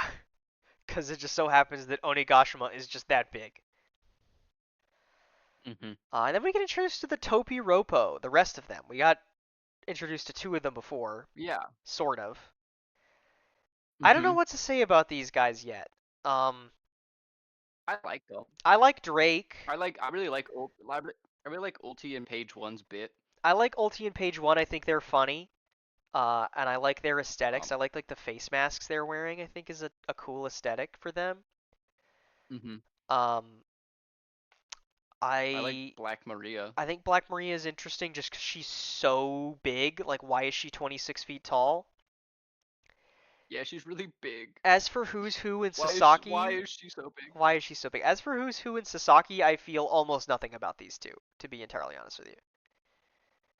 Uh, Yeah, at least they don't really carry as much. at least as of yet, because like Black Maria is just like a physically imposing character, and then Ulti and Page One are like such weirdos. Fun. Yeah. And then Drake is a character we're already familiar with and becomes an ally later on in this section. And it's just, I don't know. I think these guys are a cool set of smaller villains. You know, because every arc Yeah. needs your, I guess your henchmen, right? Um, hmm and just having King and Queen and Jack is not enough for the whole crew to fight. So I Yeah. like the Toby Roppo being here to give some characters for other members of the crew to fight, to give them something to do while Luffy is dealing with Kaido, hmm which is nice. That's sort of, I think, their main purpose. Although maybe there's more to them that I have Yeah. yet to see. I mean, like narratively, as like a narrative tool, that's what they're here for. Yeah, they're also here for fun stuff, and I think Ulti and Page One especially have been really good so far in helping us to introduce characters and show character growth for some other characters so far. Yeah, absolutely. Um, sort of moving ahead. I love Jinbei in this section too. I mean, I'm gonna gush about Jinbei the whole time, but I love the way Jinbei is Yeah. constantly acting like he's the new guy, and he's Well, he always. is the new I guy. mean, he is the new guy, but I love that he keeps acting like he bounces back and forth between acting like he has no experience with pirating and being the most experienced guy on the crew during this whole section. Yeah. Like you'll have moments where he's like, Well, because "Well, what do we do here, Robin?" he knows Like, what's the experience with the straw hats. Yeah, like he defers to Robin for the Straw Hat questions, and then she defers to him for like the bigger picture questions, which I think is a really fun dynamic uh Yeah, with him. absolutely. I just really love Jinbei. What else is new? Uh, sort of move forward. Also, this little creature, what is this character called? Ba Huang? She freaks Oh me out. yeah, I don't know what it is about this character. She he's freaks me creepy. out. She's really creepy. I don't know what it is about her. She really freaks me out. Especially later, there's like the cat that has like the same like little face covering like eye Like thing on it that she's like seeing talisman thing. through, It just seems like she can see through it. Yeah, which it's weird. is freaky and also not her devil fruit power because she has a flying squirrel smile fruit. So like, how is she doing that? I don't know. It's kind of freaky. Yeah, And then we get to the incident that no idea. incites all of the chaos that it begins to ensue in Onigashima, which is some Yeah. useless garbage no-name Kaido pirates kicking over a bowl of Oshiruko because it's too sweet for to drink with booze, and it's better to throw it on the floor than waste your time eating it. And they spill it on Luffy, and then he thinks about Otama, Uh-huh. saying that it's the best thing she's ever had, the nicest birthday she's ever had. And we get this moment Oh. from Luffy, this look on Luffy's face. And this has been present in the last couple sections, but I'm going to use this moment to gas up Sanji the one time Let's go. because there is this bond with Luffy and Sanji that we see here, and some of it is Luffy who Luffy is, and I think some of it is Sanji bringing this out of Luffy. in this like the way that he has such a importance on food, both of them. Yeah.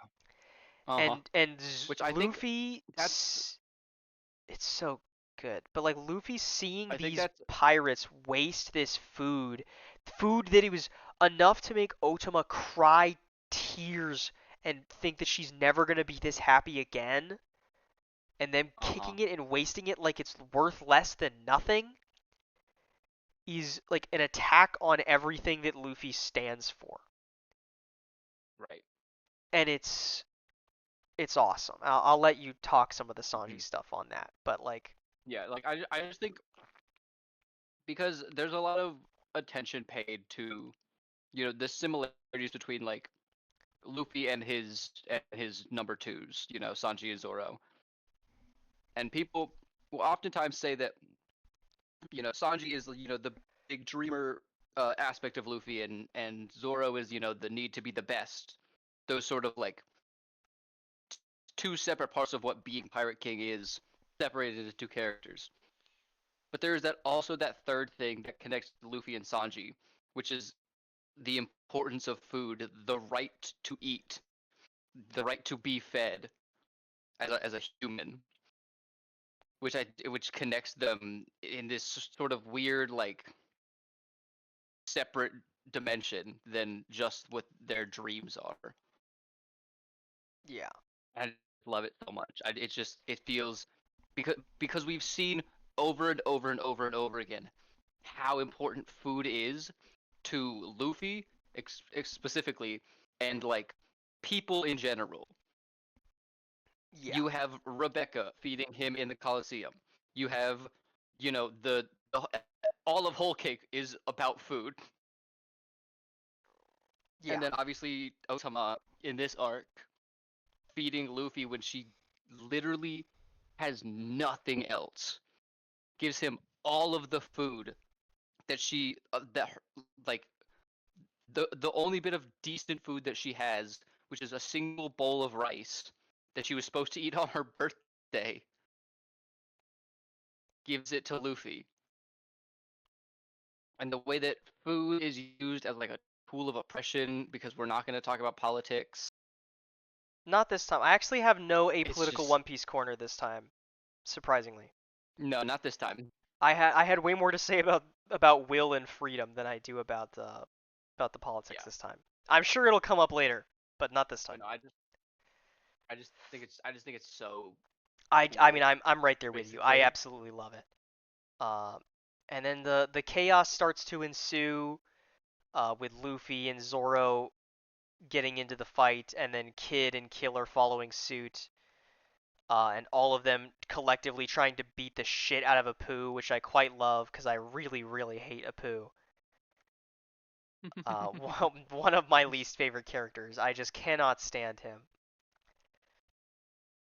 he sucks, which He sucks because in Sabaody, I thought Apu was a really cool character with a really cool power, and he still has a cool it power. is a cool power. I'll give him that. That's all I have to say about him. Uh, But like, he has not lived up to what no. anyone else in the worst generation has. Yeah, every other member of the Worst Generation has either done nothing so far or had some interesting draw to them, even if they're bad. Except for Apu. Right. He's just a shitbag. Yeah. He uh, just he just gave up and became an underling. I also really like. It's not a very big thing. He's sort of one of the smaller characters in this whole section, but I really like Killer in this section. I think Killer is really fun in this section. Hmm. In that, like he is, he's almost like our surrogate for Law during this section with Kid and Zoro and Luffy, and him just being like, these guys are Yeah. idiots. And like Yeah, even he's the talking about only his like captain, smart one he's like among the these the only among capable these one four. among these four.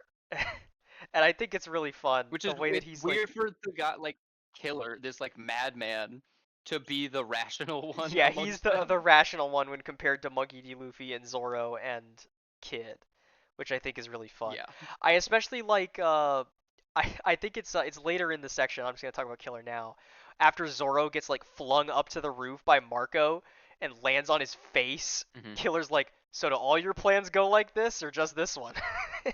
It's like he's so fed up with these guys. He's just like Law. It's really funny.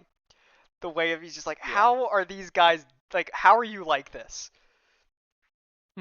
And of course, Law doesn't. He's just like Kid and Law or Luffy too. So maybe Killer is just like Zoro. He just doesn't show it the same way. But it's really fun. Yeah. Trying to move a little forward, because I don't have a lot to say about these things. But Marco shows up.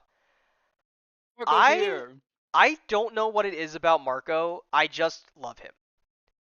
Yeah. I have very There's little critical things to say about he's Marco. He just just puts a smile on my face every cool. time he's on screen. I love his Uh-huh. glasses. I just think his powers look stunning every time Oda draws them. Oh yeah. I do The have a like little bit critical to say about him later, like from critical analysis standpoint, but most of my thoughts hmm on Marco are just, ooh, look at Marco, and he oh makes me damn, he's excited oh every damn, time. he's cool. Look at him. Look at that pineapple Look, guy go. he got wings and they're on fire He and oh got man, I love wings. Marco. Marco's so cool. I don't know. Marco is just like such a rule of cool character for me. Yeah, And it absolutely. makes me want to see more of Whitebeard's people that aren't just him. hmm I mean maybe it's just Marco, but like what if Jozu could be really cool to show up again? Or like Vista. I mean Vista was Yeah. dueling Mihawk way back when, so like these guys are capable. Yeah. But it's Well, we cool to know that see a bunch Marco. of the Whitebeard pirates got, wiped out in the Grudge War. Yeah, but I feel like if you're gonna kill off a bunch of Whitebeard pirates off screen, you're not gonna kill off the named ones that we saw doing cool stuff in Marineford. I feel like those are not the ones you kill off. I mean, at least not all of them. At I least feel not all like of them. I don't know. I mean, we've seen yeah. Marco and Izo already, or Izo. I don't know how it's pronounced. Yeah. Um, I'm pretty sure it's Izo. Izo. But I would like to see the guys who were both going toe to toe with Mihawk, with Jozu and Vista, maybe showing up Yeah. again. Um, moving a little further forward. Actually, you know what? I'm going to use this opportunity to the theme I talked about a while ago and then said I was going to come back to and then haven't come back to for like 40 minutes. We're coming back to it because I want to I talk about I Kanjuro. do remember that. Because Uh-huh. Kanjuro is exactly like Orochi, and it's a chain similar to the thing we talked about way back in Fishman Island with Hody of this cycle of violence of Orochi being shackled by the will of the Kurozumi and then shackling Kanjuro after him. Like taking the shackles Mhm. that he was given and putting them on another member of his clan.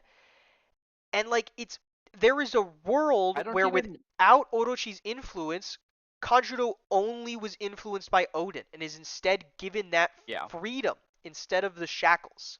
Mhm. And it's I don't even heartbreaking know if Kanjuro is a Kurozumi or if that's just the role that they've Orochi decided gave to him. give him. And like either way it's sort of heartbreaking, right? And like Mhm. he is so shackled by that even Kozuki Oden was not capable of giving him Of a will of yeah. freedom, a will to chase freedom. And it's Mhm. sort of like it's a character that I feel bad for more than anything, even though he's like evil and Right. conniving and a little shit and like part of the reason why It's everything not went wrong from the very but beginning. like there was a chance for him to not be this way and Like it breaks your heart to there is a see chance for him the to have person been that he just like became. Kinemon. Like he could have been just like Kinemon, Uh-huh. but instead Orochi got to him first. This Yeah. bitch ass little snake. I hate him. Ugh. God, I hate him. Uh, and I love God, Black how Maria and Kaido are so big. I keep they're seeing really big. They are look at that really, really regular big. sized woman carrying their bottle in that last panel. I don't know which one. It's one of them. Yeah, no, no, the one you were just on. Uh, oh my God, yeah. Yeah. she is, she is so like that's a normal sized woman carrying a bottle for these two. That's as big as the The bottle's bottle is bigger than as her. big as her. It's crazy. Um, Crazy. Why are they so big? and I love how like Why anxious and does she have scared Orochi is Mhm. the Yeah. miserable little bitch. Um, um. and then I like Kyosho's turn. I especially and then this is me being I no secret to this channel and this read through. I'm a big fan of the Yakuza slash Like a Dragon series. So seeing Uh huh. Kyoshiro reveal like the Kozuki clan emblem as his Yakuza tattoo is like dopamine for my brain. It's so cool. I can't like I have no Oh yeah. rational like can't like there's no critical thing for me to say about that. I just think it's awesome because I like It's just really the coolest moment cool. in Like a Dragon is always when one of the Yakuza rips their shirt off for the first time and you see this like crazy tattoo on their back. So him being like Uh huh. this king of the underworld for the last 20 years and the whole time having the Kozuki clan on his back is so cool. Right. And makes me really like Oh him, even though I man. have very little to say about Denjiro. But I think he's Uh huh. cool. He Um, is cool. and then there's the. Um. I'm just trying to move forward. We get the, okay. This is Yeah. a good moment. There's a bunch of people getting chased A bunch around. of people getting chased around, Nami's getting chased by Big Mom after she runs into Chopper. Which I'm a Hmm. little sad that it at least for now Nami has just kind of lost her power up that she got last arc. Yeah. Which I'm Right. there is a non-zero she gets it back by the end of the arc, but I think it's a bit of a shame. But I suppose that's what Hmm. happens when your power up is part of the soul of Big Mom. Yeah. But I really want to get into this moment when Ulti runs into Luffy. Yeah. I want to move faster because it's A the weird. It's a weirdly like poignant moment for the for a character like Ulti to be a part of. to be a part of, but it's after I think yeah, page one gets knocked down the stairs by Ulti, and Ulti blames it on Luffy, and she's like, "Who are you?" No, Luffy, no, Lady Ulti, he's an intruder. And Luffy, when asked who he is, says, "I'm Luffy, the man who will be the king of the pirates," which is something that Ulti does not take very kindly. The Pirate King is Yeah. obviously going to be Master Kaido. I'll split your skull in two, and then they clash heads, and it's this awesome Uh huh. shot. Is this? Does she have Conqueror's Haki? Because I I thought don't. the lightning was I supposed to be don't Conqueror's Haki think clashing, so. and there's the lightning I'm pretty. here, I'm pretty sure like when this we is had. just like a either a miscoloring or maybe that's just what her powers also look like because later on she Maybe. does the same thing to Usopp and has the same sort of black and red lightning. And Usopp I'm does not have pretty sure Conqueror's Usopp Haki, doesn't have Conqueror's Haki. because this is the Like effect that they used it's not for. confirmed that he doesn't, but Yeah, I mean he's a god, so maybe. Because this is like the effect that was used for when Luffy clashed with Dofi and with Katakuri. It's a little weird to see it yeah, here with Ulti, but it's a really with cool moment ulti. of like Luffy Hmm. does not cave at all. Right. It's really cool. Hmm. And like it looks like he's been taken down. They're all like his skull must be pulverized, and then he gets up immediately because Luffy always gets up. Yeah. I guess I And the underestimated you. action in this section is just Is so stunning. good. Stunning action. The action paneling is incredible. I've The way that he seen moves this through in the the different anime before. panels. I saw this before way like a few years ago when this Oh, really? came out. I've seen this scene of him like Oh. flipping her over and then like doing this elephant gun to page one's jaw, and it's awesome. It is such a Yeah, it's cool scene. sick. And introduces might be my new favorite character, but that's maybe getting ahead of myself because I haven't finished the section yet. Yamato, who comes into the story doing Kaido's attack onto Ulti. The Thunder Bagua. Thunder Bagua, the same attack that one-shot Luffy back at the start of this arc to save Oh, Luffy this time. yep. Straw Hat Do Luffy. you want to get into Yamato now, or do we want to wait until?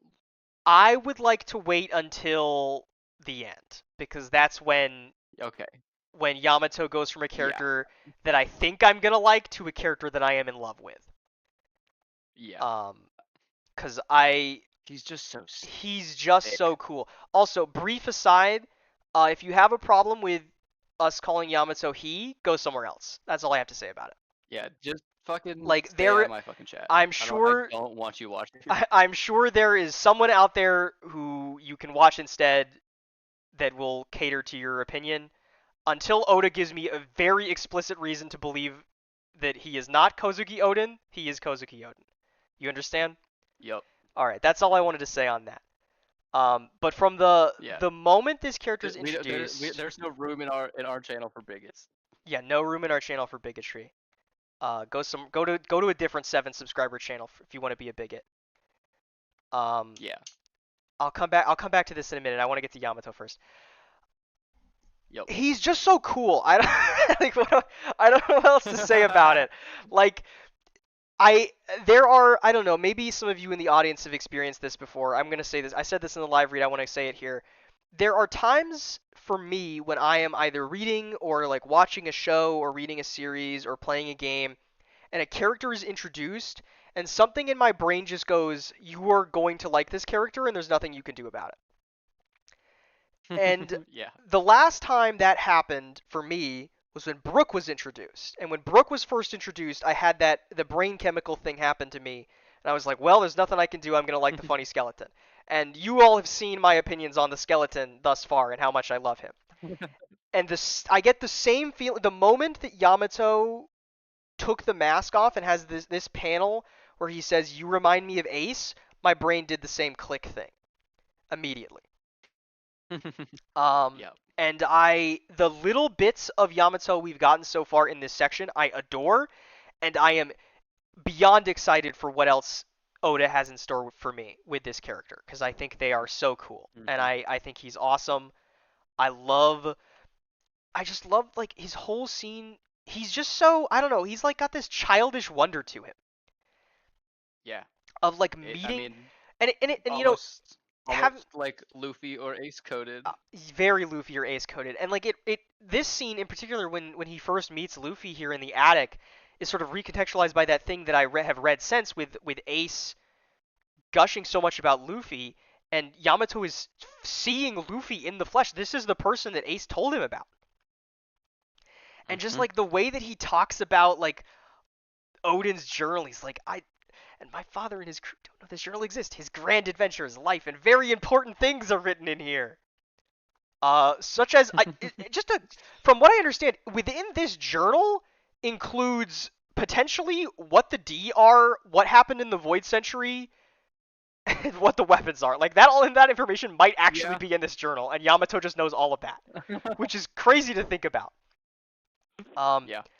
and I love it's somewhere in this chapter when he says this journal of Odin's, it's my Bible.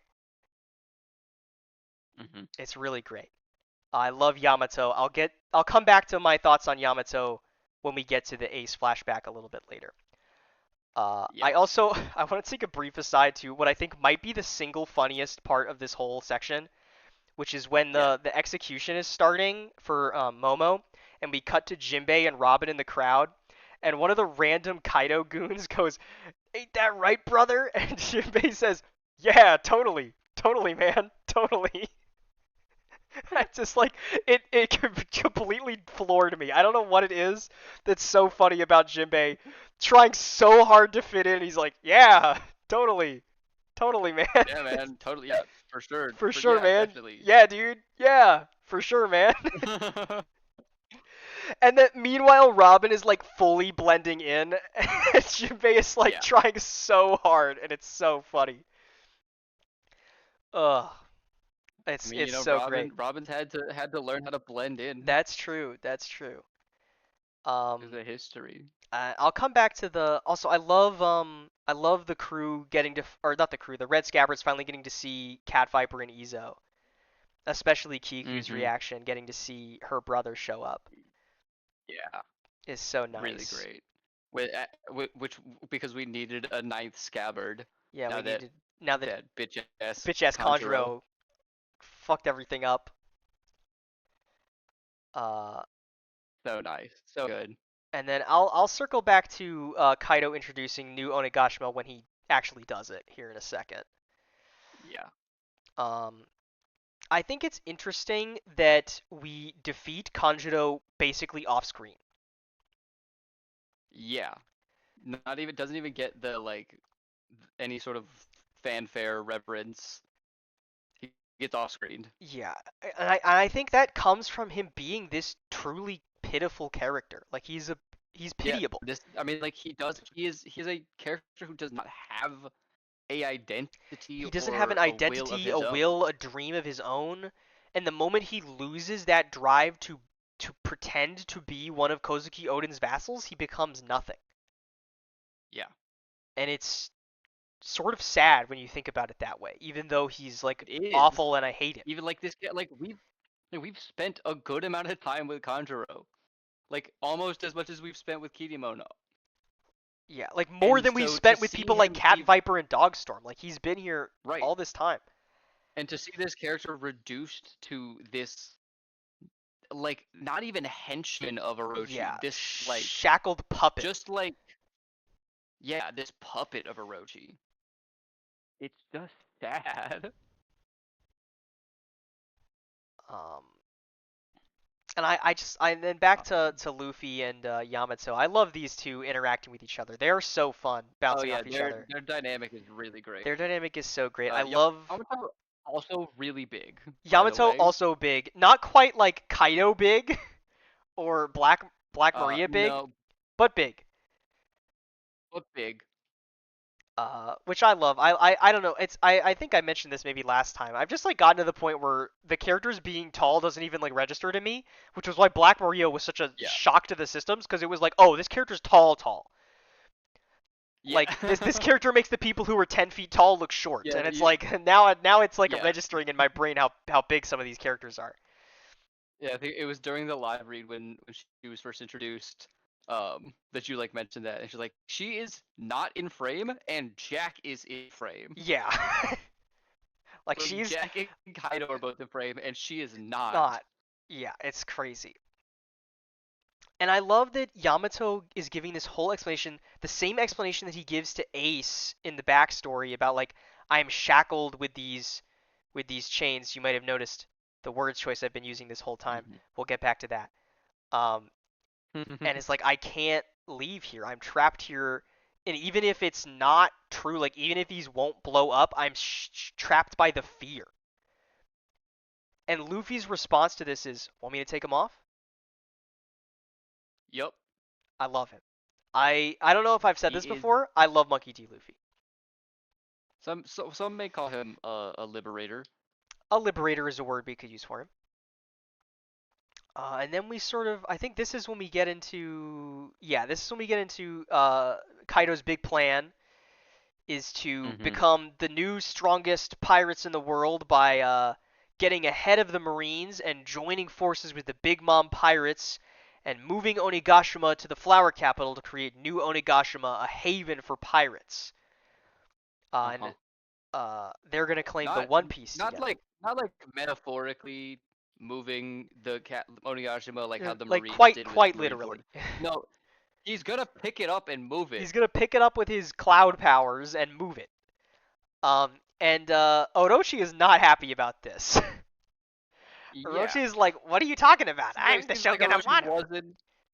Aware of this wasn't plan. made aware of this plan. Also, I love that Luffy's reaction to this big plan is he's not concerned about the Big Mom Kaido alliance. He's concerned about the fact they said they want the One Piece. Yeah. He says, He's "Hey, like, wait, that's a." no. He says, "No, I'm gonna get that." And then Kaido's like, I love it "Followers of so much. Orochi, you must choose. You can either follow Orochi and die, or you can join me and not die." And Orochi's like, "What are you talking about?" And then Kaido cuts his fucking head off. Uh-huh. Crazy. I did not see this Yeah. coming at all. Very happy about it though.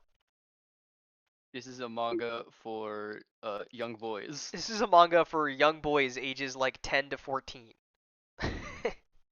um, And there's a man being fully decapitated with fully blood. decapitated with blood on screen by Kaido. I will point out, Yeah. I went back and looked at this because there's a scene where Kinemon does the same thing to Kanjuro, and then obviously it's kind of Kanjuro's drawings. And so for a little bit earlier today, I was thinking, wait, shit, what if Orochi's not dead and it's one of Kanjuro's drawings? But this is drawn differently from the Kanjuro run because there's a lot of blood. Yeah. The Kanjuro one is just like a clean cut with no blood or anything. This one is, Mhm. I think he's actually just decapitated and dead. I don't think there's any. I don't think Orochi's getting back up from this one. Yeah. Um, Um. and so But yeah, moving forward from the decapitation. moving forward from the decapitation, Uh. Luffy and Yamato are now fully together. They're gonna go beat Kaido, which is great. Yep. Um, And I'm trying to sort of we move it get moving oh we get fast. the reunion Oh, yeah, we get the between Izo union, and the Scabbards, and then Luffy and then takes the Luffy shackles goes off. to remove Yamato's shackles to free Yamato. Yeah, you just want to remove, right? Sure. Actually, just to be sure, take them off and throw them far away. I don't think they'll explode, but just in case. And he does. Presumably, in my understanding, even though I don't think they explode, he's doing probably the exact same thing that Rayleigh did way back in Sabaody. No, they do explode. Oh, do they? But It yes, doesn't it's the really same look like. It thing. doesn't really Yeah, look like. that's what the explosion comes from. Where is the explosion? It's later. Oh, is it in a later Later. page? Oh, is that this explosion? That one. Oh, Yeah. I did not register that that was the thing. I That guess. I guess that's why Yamato. Yamato says, Yamato I literally can't says believe he was that going to cow's a kill really me. he was really gonna kill me. Excuse me. I'm stupid. All right. In my defense, I'm stupid. But it's a showing that Luffy has Yes. mastered Yeah. this. Yes. Yeah, Regardless, mastered the like he mastered this low this thing that armament he hockey was thing. trying to do before that he could not do before Uh-huh. at the start of this arc, and now he Yep. can because he trained with Hyogoro, which Yep. is awesome. Um, and then we get Mhm. to one of my favorite moments in this section, which is Kaido offers, and once again he does a similar thing like he did with Oden. He gives him this offer: if you Yeah. are not the son This of deal. Kozuki, Oden, and Toki, I'll call off the execution. I ask you one more time, boy, what is your name? And all of the Kaido's pirates are like, he's just gonna lie. You're so kind, Master Kaido. You're letting him off easy. And then we get these flashes of Luffy and Chopper, Usopp, the Scabbards, Law, Kid, Zoro, and then Momo flashing through his mom saying, "You are meant to one day carry this nation." Luffy saying, "One day I'm gonna be king of the pirates." And then Oden explaining the name, and Momo says with his whole chest, being crucified with the danger of the strongest creature on the world promising to kill him in 5 seconds. Momo is a name that means second to none. My name is Kozuki Momonosuke, the man who will be Shogun of Wano. Oh my god, Fucking dude. cinema. Using the same The like same speech phrase that pattern Luffy that Luffy does. does that he learned from Luffy, being this leader that Luffy has taught him to be, And in this moment, and in the at the declaring himself proudly to be the be, man who will be Shogun. when all the chips are down, when Momo is finally pushed to his limit, he makes it. He becomes that Mhm. person that Luffy has believed that he can be for so long, This whole time. the whole time. It's fucking cinema, dude. It's fucking cinema. And then is saved by the explosion. And then that explosion distracts Kaido Yeah. for just long enough for the 9 red scabbards to make their sneak attack on Kaido and like slightly Uh-huh. injure him. But Yeah. it's really cool. It's a super awesome panel. I really love the Oh yeah, perspective. it looks incredible. The Yeah. perspective of like all Of of them them like jumping him, busting through the wall. and like the The perspective of the drop so far down is really cool. mhm. As the And 9 of them all jump Kaido at the same time, as like King and as Queen Kaido barely gets even can react. these like this visage of Odin, seeing them all together, all 9 of them basically recreating Odin himself, Yeah, his will and his, you know, exactly the Oh, recreating his will, which is similar to what I was talking about before. Although I actually have more to say on the red scabbards and will in a little bit, but I'll come back to that once we get to the roof. yeah, that's Um, why I paused. I wanted to make sure you. I don't want to say you your know, thing before I, you got I to I it. have I have a thing to say about will with the scabbards, but I want to wait till we're at the roof because that's when I think I have more to say about it. We're getting a roof piece. We're getting to roof piece. Um, and I love seeing. And then we get to more action, more action, more action. And then Kinemon once again being one of the strongest characters in this section. Yeah. As Kaido is like unamused by this attack, and he slanders Luffy. He says, "But pirates will betray you. Then they know when they know you'll lose, they will abandon you and sail away. And I've already beaten Straw Hat Luffy to submission once. You speak slander. Sir Luffy is not like you. He will one day stand at the pinnacle of the sea. If every last one of us dies, he will remain. Mark my words. Dawn will come to Wano. That is the promise I made to my lord." Fuck yeah, So dude. so Oda just turned to the camera and said, "Luffy is the Yeah, Dawn." Oda turned to the camera and said Luffy is the Dawn. Kaido says it, and then Kinemon says it. I am Yeah. not sure still if the Scabbards are the Nine Shadows or the Straw Hats are the Nine Shadows. It could just be both are the Nine Shadows, depending on how you Yeah. want to look at it. And there is a moment later where I think is it Yamato who says something about Momo being the one who will lead this country into the dawn. Right. Yeah. And so I think there is a sort of mirror image of Momo being the dawn, Luffy being the dawn, the Nine Scabbards being the shadows, and the Nine Straw Hats being the shadows. Uh-huh. I think going on here, and that I think it's not an either or but a both and kind of situation, which I really Yeah, really I agree. love. And then Luffy's ready for all out war with everybody, Uh-huh. and so the Scabbards make their way to the roof, while Luffy has to climb his way all the way up, because he gets like swatted down Yeah, eventually. he gets like thrown to the He gets like swatted down through the uh-huh. floor and ends up in the basement. I like this Yeah. moment of Sanji like saving Momo is really great. Yeah, it's really good. It's really Him good. using the raid suit Him using the raid for, suit for good for you know, once. for good. And it saves his life too, Okay, well, because okay, we've saves yeah, his life because too it because has the extra like extra durability and stuff. reinforcement Because there's a when because Sanji gets up King from the tries to fucking skewer him. skewer him and almost does through the raid suit. Yeah.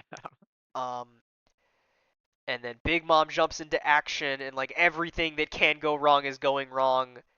Uh, and I then love this moment from the library because you're like, damn, Satoru Gojo really stole this attack from Big Mom because he she does the did. hollow She purple. literally does hollow This is like purple. nearly identical to the scene of Gojo hollow purpling Toji.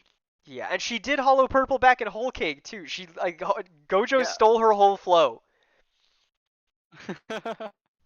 He wishes he had that Big Mom swag. You know what I'm saying? It's crazy. Um, I I know what you're saying.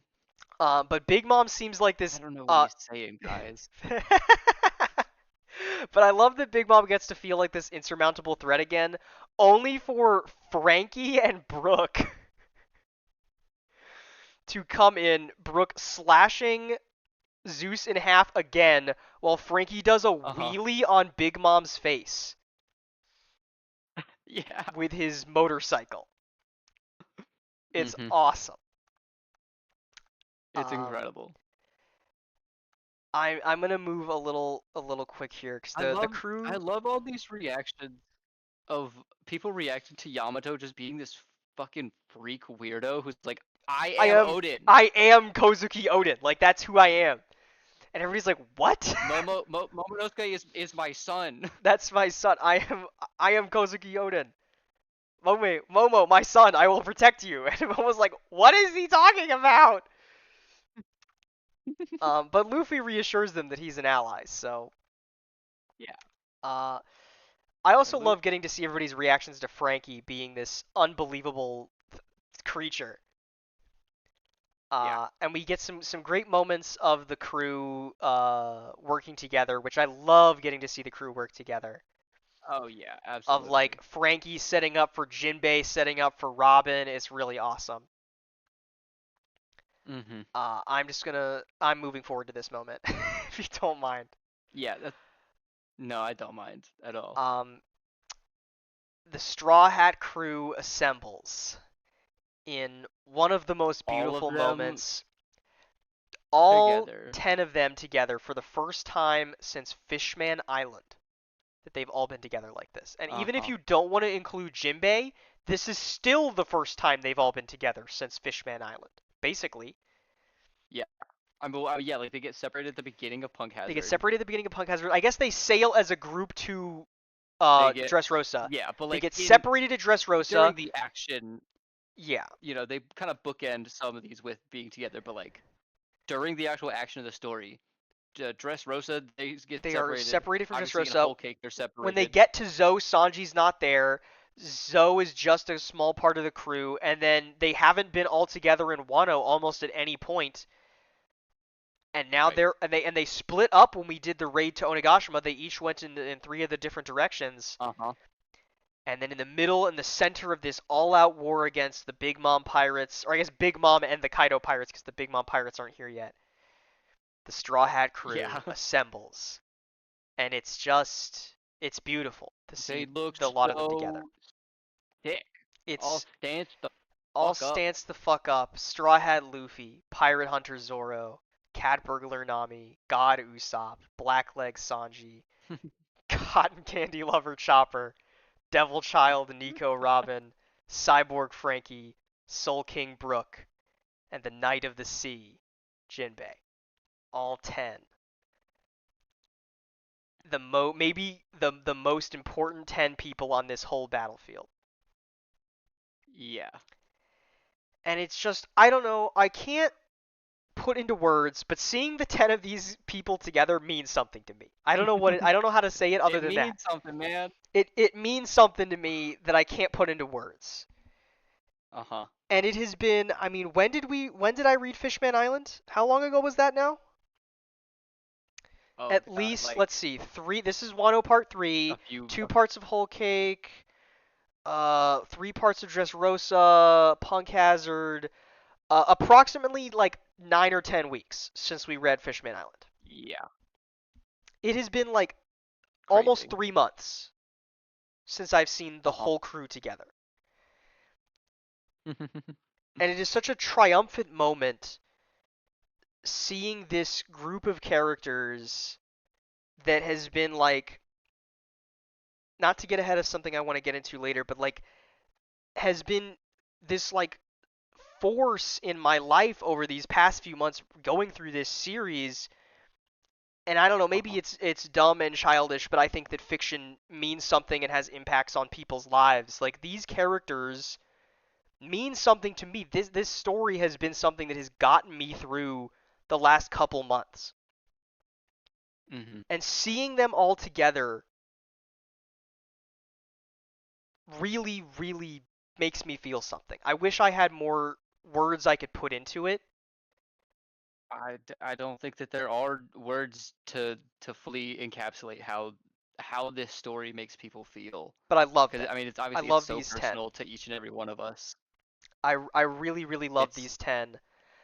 And I'm not done with my thoughts on that, but I'm going to save it for the end because there's a moment if you've read this section before, you know what happens in chapter 1000, that I think really brings it all together for me.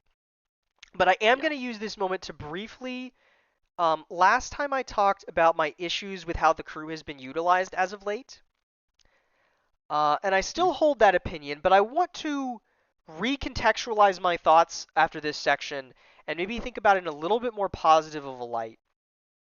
In that I think even though it's smaller and more understated, Oda has, through these last couple sections, really been showing what it is that makes this crew, what makes them so special. and we've Yeah, what gotten to makes them see different? pretty much the whole crew's strengths and weaknesses displayed in Mm-hmm. small and big moments over the last however many chapters since the start of time skip. Yeah. And it makes this payoff of all of them being together feel like all of those small moments, whether it be the ones that I caught, like with Brooke back in Zoe, or like Usopp in Mm-hmm. Dressrosa and Robin in Dressrosa, or like the big stuff like Sanji and Whole Cake, feels like all of it was building to this. Right. Feels like all of those small moments, the little things that you don't pick up on, like I'm sure there are things that Nami did or Frankie did or Zoro did that, or Sanji did that I just didn't catch. And I feel like all of those Mm-hmm. moments coalesce right here with the crew finally being together again. Yeah. And I really, really hope I. that the crew being together again gets to last a little bit moving forward in the Mm-hmm. story.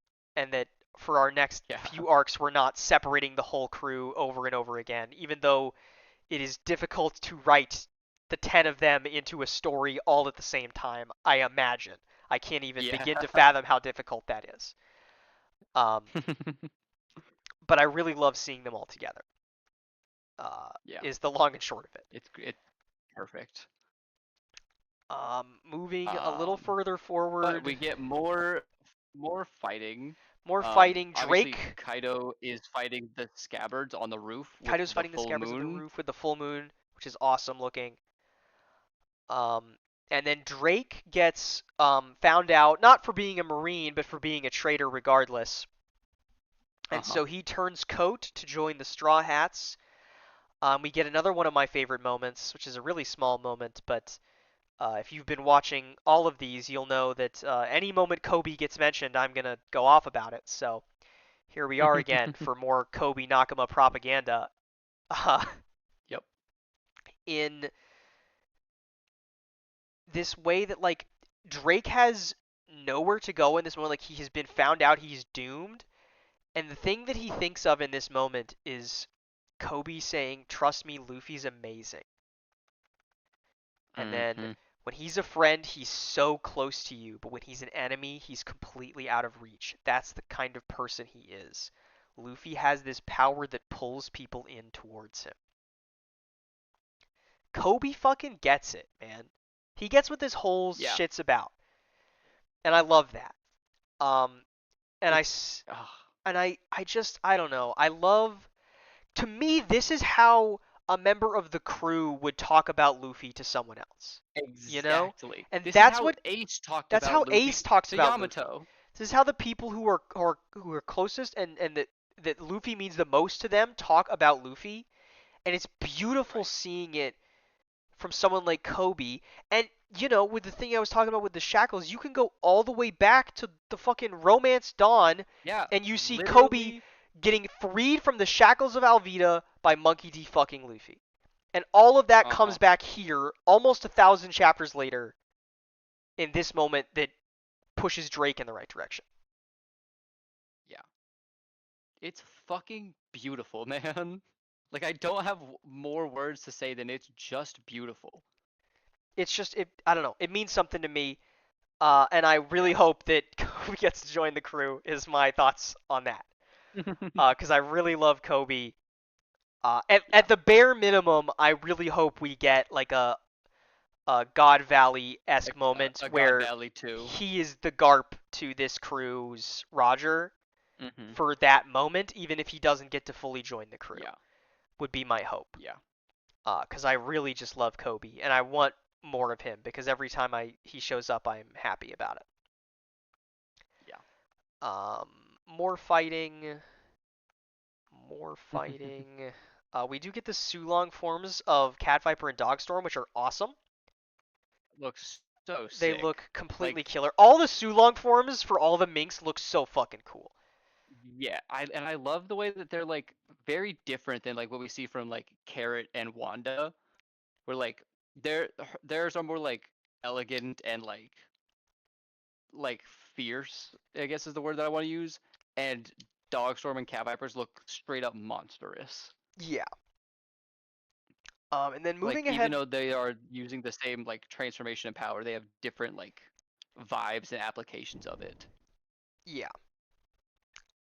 And then moving ahead a little bit, I want to bring up this moment where it's when Marco meets up with Big Mom, and Big Mom says to Marco, "I thought you were better than this, helping out these whippersnappers. So sad how Whitebeard's remnants have lost their way."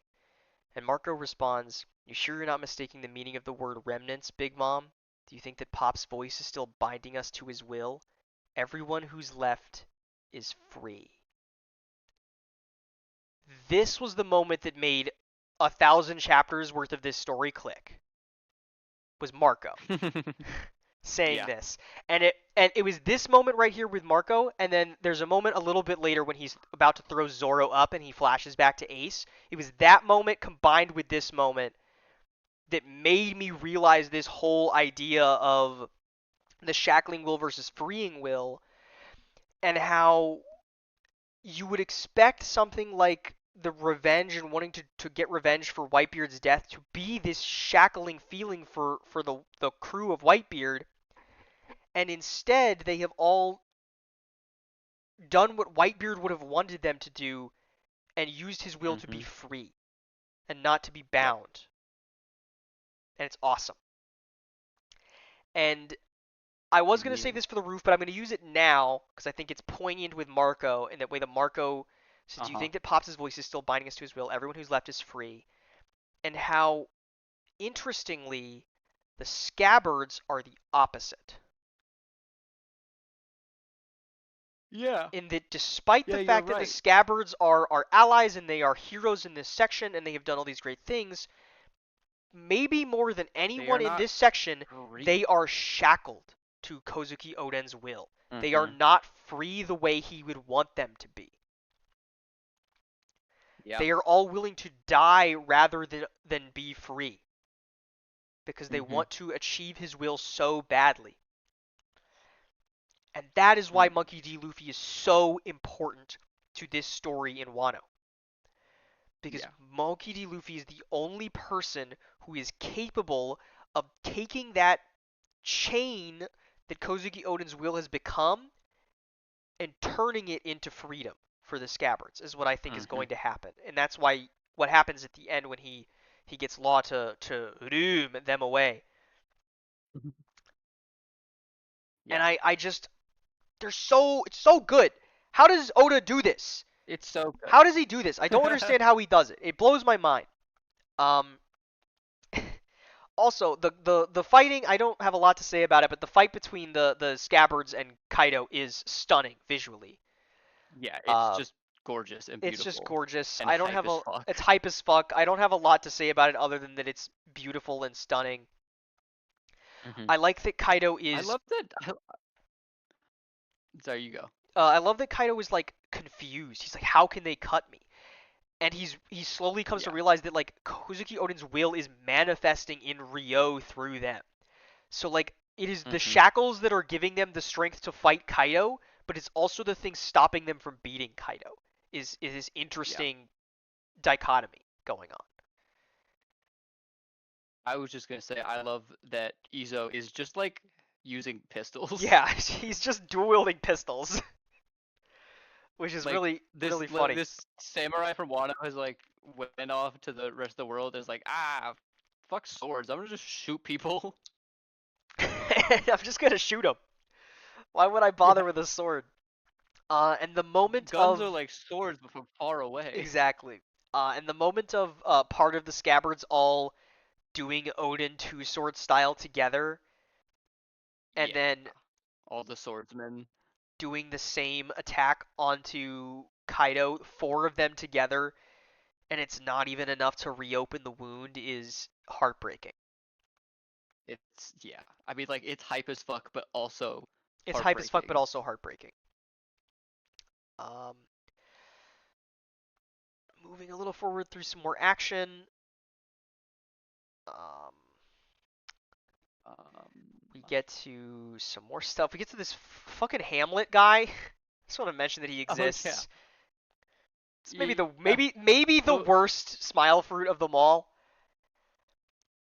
Uh, I don't know. There's it's some really bad ones. I guess there In is an the guy. SBS later, we get to in an SBS later we get to see what Killer's Smile Fruit would have been. Yeah. Um, which would have been an elephant where he has the body of an elephant and his head is like sticking out of the trunk of the elephant, God, which feels pretty bad. that's pretty bad, especially for a guy as quick as Killer. Yeah. Um, but like this giraffe guy is, yeah, he makes Kaku look like a goat. You know, I mean he is the goat. Like the He makes coolest he devil makes fruit in the he world. makes Kaku's giraffe fruit look so awesome. I'm tired of hearing it. Giraffes are awesome. I love giraffes. Of giraffes. Uh, Not that one though. Not not this Hamlet. one though. Um, just want to keep moving forward till I get to the moments that are going on. Yeah, this is when Yamato starts to really get even better. Is he starts to Hmm. he catches up to Shinobu and Momo who have been like cornered by Sasaki. Uh, and he mentions like, no, I'm not just saving Momo. I'm saving you too, Shinobu. I saw you 20 years ago. Your words brought tears to my eyes. The life of Kozuki Oden brought tears to my eyes. As he tanks Oh my. explosion after explosion. On that Hmm. terrible day, I ran to Curry to save your life, but I'm sorry. All I could do was watch as Kaido dangled you over the edge. Back then, I didn't have the strength. My name is Yamato, and I would die for you. He's so awesome. I love him Oh my so much. god, dude. He's so awesome. Oh my So god. incredible. It's And like oh my god. Yamato, and I'll get more into the shackling and freedom thing with Yamato, but Yamato, unlike the Scabbards, has been freed by Odin's will, Hmm. I think. Which I think you can sort of see when he rips the sleeves off of his like kimono thing that he's wearing when he meets Uh-huh. Luffy and like takes the mask off and is just willing to fight and die, not to like make it up to Odin, but because No. Odin would fight and die. Yeah. I don't know how to explain Because how he I is don't know how to Odin. explain that that's different, but it is different. No, it's different. I don't it's different, but I cuz it sounds really similar, but it's different. Also I love Carrot and Wanda. Wanda, thank you. Getting to fuck up Parasparrow cuz I hate this stupid Lick man. Yeah. Um Yeah. but getting to get some back for For Pedro. Pedro. I also love Yeah. Apu getting chased around by zombies and Zoro and Drake because Queen's an asshole. um, Yep. Also, there's a moment here where Queen says they've got Judge's son among their group too. Vinsmoke Judge. Huh? What does Queen know Huh? about Judge? Why does Queen know Judge? Does Queen know Judge?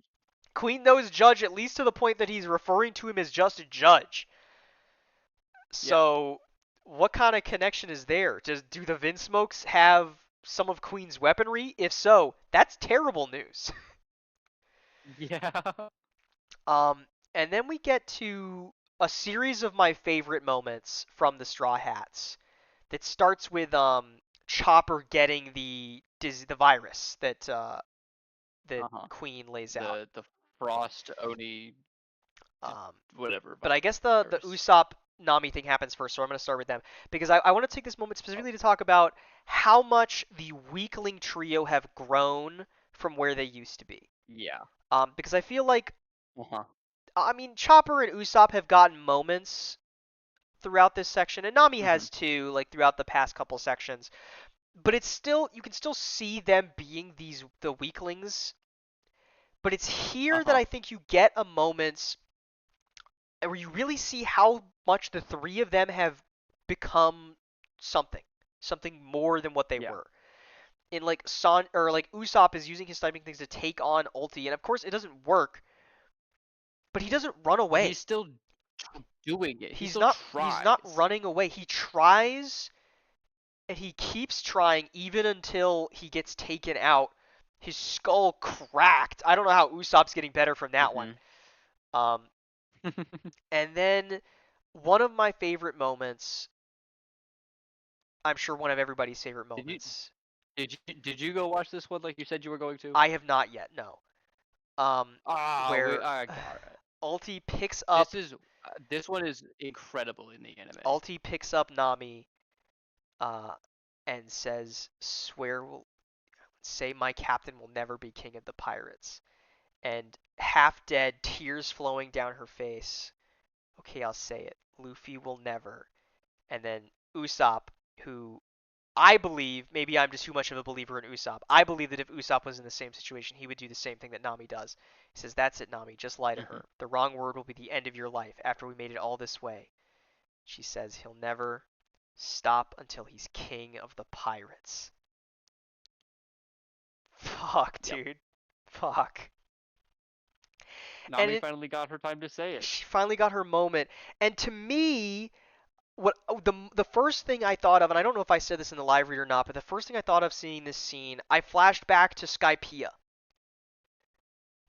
I flashed back to What I flash back moment? to when Eneru takes out Zoro and Robin and Oh. Gonfall and Wiper, and it's just Nami left, and she just gives up, And and she's like, she "Yeah, I'm part of. Yep, uh, I'm all Eneru. I'm all Team Eneru. I wanna go to the endless verse. I I want to always go. have. I always have."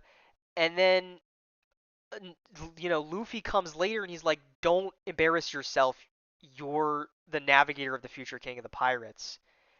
And it's this moment Hmm. where Nami has become that for herself, I think. And she is Hmm. able to not run, not fear. I mean, she's scared of her life and she's almost dead, but she's not willing to give up on the captain because Right. she knows that Luffy will do it. And I love it. I mean, and she knows in this moment that Ulti is gonna kill her Kill her if for she says saying this. this. And like Nami has no plan And for I mean, getting out of this. it's the same thing as what Momo did with Kaido a few chapters earlier. Being being willing to lay down your life and not give in to the easy way out for your ideals, for the people you care about, and to be true to who you are. Yeah. But to me, I don't know. I've just like the three of them. We'll get to Chopper in a second, but I've been flashing back to moments of these three in the pre-time skip era with like Nami back in with Eneru, and part of my idea for why Usopp I think would do the same thing is you think back to Alabasta when he's fighting Mr. Four and Miss Merry Christmas with Chopper. I think it's like after Chopper Hmm. gets like destroyed and Usopp is like half dead, and they're making fun of the captain, and Usopp is like, Yeah. "I don't care if you say anything about me. Whatever you do, do not make fun of him. He's the man who will be king of the Hmm. pirates." I think it's when Usopp says it for the first time. Yeah. And that to me is a very similar moment to this one with Nami here. In the Hmm. like, she's basically going to die, and she is still willing to follow the path that she Yeah. believes in, and I love it. It's so good. Um, But she doesn't, and she doesn't. Tama Tama shows up. Tama somehow shows up shows up. They still don't get into the ethics of her slave fruit, but you know, it'll happen eventually, I'm sure. later. Also, I love Yamato again. You can't keep doing this. If you're a samurai, make up your mind, abandon me and save Lord Momonosuke. No, Kozuki Oden would never do that. It's so awesome. Hmm. He is so cool. But I want to move. Okay, no, this comes before the chopper thing does. Is Law. Law gets down to Law. the basement, and You he had asked me a few discussions ago. I don't know if this was on camera or not, it was but off you asked camera. me, "Do we know what Law's dream is?" I did ask that. I don't know if that was on camera or not. I was thinking you were going to say a different thing. Um, No. But I think we because know we what his didn't dream know might because be we all now. for all we knew, for all we knew, his dream was just to take down Doflamingo. Yeah. Um, but he flashes And so back in this, to Korra, and he flashes back to telling Robin that he's a D. uh-huh, I also love Robin says Luffy may not care, but I find the name D to be fascinating. uh-huh. Hey Korra, I've made up my mind. I want to know the meaning of this checkered fate, which I believe is something that Kureha said way back in fucking Drum Island, I believe. I could I be think incorrect on that. Kureha, Korra, and Sengoku have Who all said said this. this? And this is actually another thing tying back to the shackling and freeing thing that I want to talk about. And this is more Uh-huh. theory talk, is what if the will of D is shackling and not freeing? What Hmm. if this checkered fate, these these things that seem to be all these different Ds going through the same events, like Luffy, like all the narrative things of pre-time skip repeating and post-time skip, Luffy following the same path as Roger. What if it's all a shackled destiny, this checkered fate that they are fated to Mhm. follow as the D, and that the way to truly defeat the gods as the D intended, you need to break out of that will, break free of Hmm. those shackles. In- What if the Interesting. reason Roger couldn't do it is because he wasn't able to break free of those shackles because either he didn't have the time or maybe that's what the sickness was, something like that. Uh-huh. And that maybe the man who is Hmm. freer than anyone we've ever seen, Monkey D. Luffy, is the one who is capable of breaking those shackles and becoming free, being as free as we know that he is capable of being. Is sort of where Uh-huh. my mind was going with theory talk with this here, with Law. Interesting. Is something tying my own theories and literary analysis into potentially where the plot of the story is going. Mm-hmm.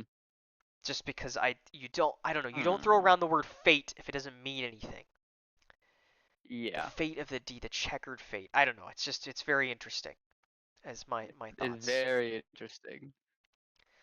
Too many questions, not enough answers. Do you want to talk about the Sanji thing, or are we just gonna skip it?